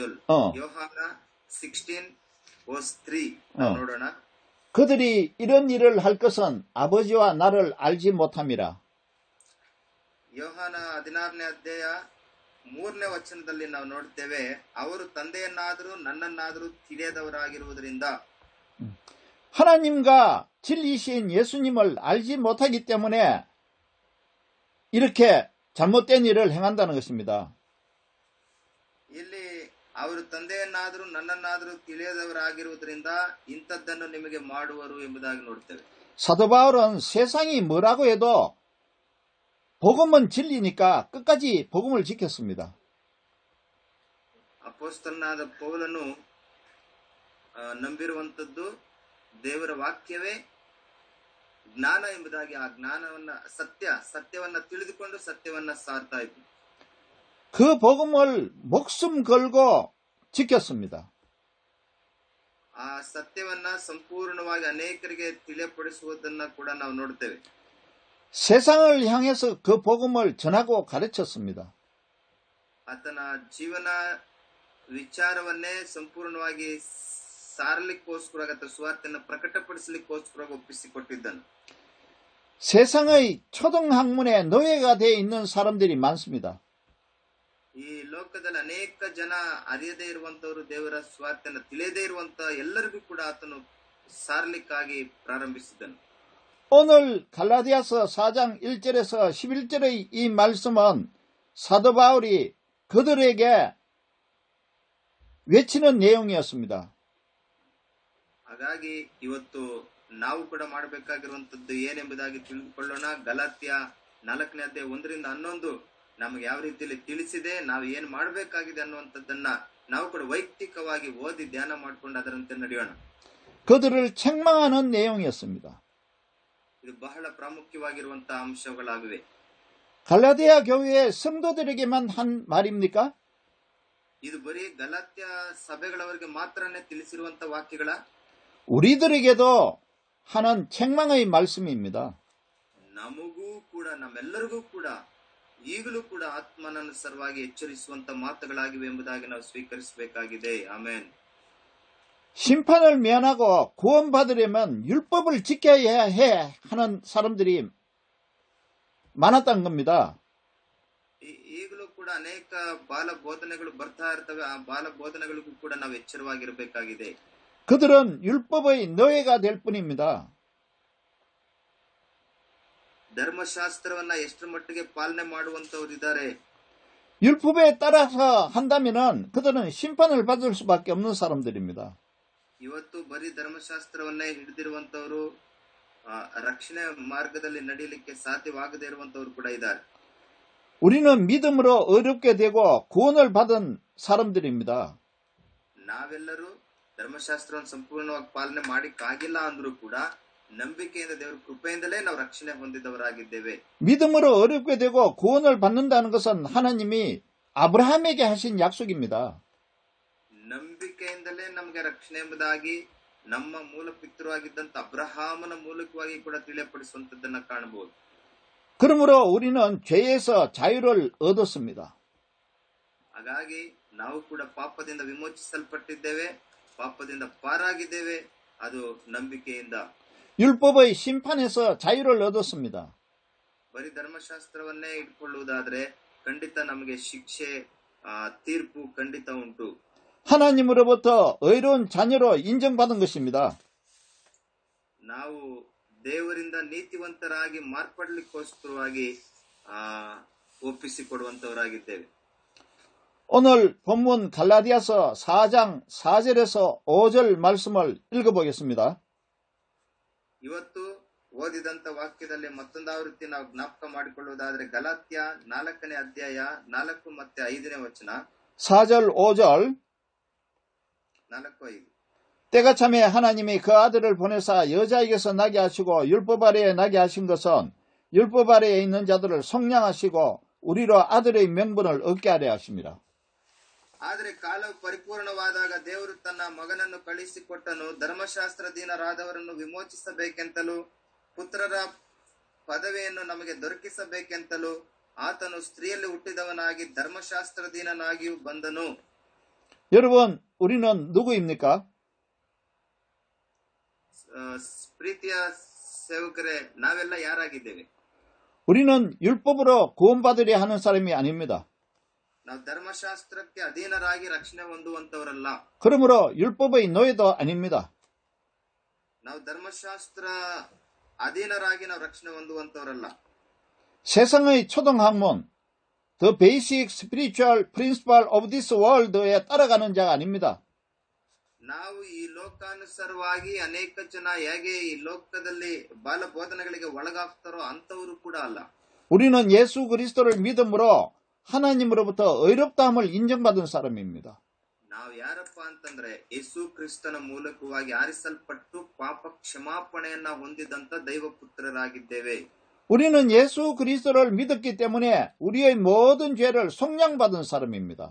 ನಾವು ಯೇಸು ಕ್ರಿಸ್ತನನ್ನ ನಂಬಿರುವುದರಿಂದ ನಾವು ಪಾಪದಿಂದ ಪಶ್ಚಾತ್ತಾಪ ಪಟ್ಟು ದೇವರ ಬಾಧ್ಯತೆಯಲ್ಲಿ ಹಕ್ಕಿನಲ್ಲಿ ಬಾಧ್ಯರಾಗಿದ್ದೇವೆ. 우리의 모든 죄를 용서받았다는 것입니다. ನಮ್ಮೆಲ್ಲ ಪಾಪಗಳಿಂದ ನಾವು ಕ್ಷಮಾಪಣೆಯನ್ನ ಹೊಂದಿಕೊಂಡಿದ್ದೇವೆ, ಬಿಡುಗಡೆ ಹೊಂದಿದ್ದೇವೆ. 우리는 예수 그리스도를 믿었기 때문에 하나님의 자녀가 된 사람들입니다. ನಾವು ಯೇಸು ಕ್ರಿಸ್ತನ ನಂಬಿರುವುದರಿಂದಲೇ ದೇವರ ಪುತ್ರರಾಗಿದ್ದೇವೆ. 우리는 예수 그리스도를 믿었기 때문에 성령을 받은 사람들입니다. ಹಾಗೆಯೇ ನಾವು ಯೇಸು ಕ್ರಿಸ್ತನನ್ನ ನಂಬಿರುವುದರಿಂದ ಪರಿಶುದ್ಧಾತ್ಮ ದೇವರನ್ನ ಕೂಡ ನಾವು ಹೊಂದಿಕೊಂಡಿದ್ದೇವೆ. 우리는 예수 그리스도를 믿었기 때문에 하나님을 아빠라고 부르는 사람들입니다. ಹಾಗೆ ನಾವು ಆ ನಂಬಿಕೆ ಇರುವುದರಿಂದಲೇ ನಾವು ಅಪ್ಪ ತಂದೆಯೇ ಎಂಬುದಾಗಿ ದೇವರನ್ನ ಕರೆಯುವಂತ ಬಾಧ್ಯತೆಯನ್ನು ಹೊಂದಿಕೊಂಡಿದ್ದೇವೆ. 우리는 예수 그리스도를 믿었기 때문에 하나님의 모든 약속의 말씀을 받은 사람입니다. ನಾವು ಯೇಸು ಕ್ರಿಸ್ತನ ನಂಬಿರುವುದರಿಂದಲೇ ದೇವರು ನಮಗೆ ವಾಗ್ದಾನ ಮಾಡಿದ ಪ್ರತಿ ವಾಗ್ದಾನವೂ ಕೂಡ ನಮ್ಮ ಜೀವಿತದಲ್ಲಿ ನೆರವೇರಲಿಕ್ಕೆ ಕೂಡ ಸಾಧ್ಯ. 우리는 예수 그리스도를 믿어 하나님의 자녀가 되었기 때문에 ನಾವು ಯೇಸು ಕ್ರಿಸ್ತನನ್ನು ನಂಬಿ ದೇವರ ಪುತ್ರರಾಗಿರುವುದರಿಂದ 하나님께서 아브라함에게 약속하신 모든 유업, 인헤리턴스를 복으로 받은 자들입니다. ತಂದೆಯಾದ ದೇವರು ಅಬ್ರಹಾಮನಿಗೆ ಏನೆಲ್ಲ ವಾಗ್ದಾನ ಮಾಡಿದ್ದನೋ, ಏನೆಲ್ಲ ಹಕ್ಕನ್ನು ಕೊಟ್ಟಿದ್ದನೋ ಆ ಎಲ್ಲ ಸೊತ್ತಿನಲ್ಲಿ ಕೂಡ ನಾವು ಕೂಡ ಬಾಧ್ಯರಾಗುವಂತವರಾಗಿದ್ದೇವೆ. 얼마나 감사한 일입니까? How thankful. ನಾವು ಎಷ್ಟು ಕೃತಜ್ಞತೆ ಉಳ್ಳವರಾಗಿರಬೇಕು. ಚಪ್ಪಾಳೆ ತಟ್ಟಿ ದೇವರಿಗೆ ಸ್ತೋತ್ರ ಮಾಡೋಣ. ಆಮೆನ್. 하나님께 감사합시다. ಚಪ್ಪಾಳೆ ತಟ್ಟಿ ದೇವರಿಗೆ ಸ್ತೋತ್ರ ಮಾಡೋಣವಾ? ಎಲ್ಲರೂ ಸೇರಿ 하나님께 영광 돌립시다.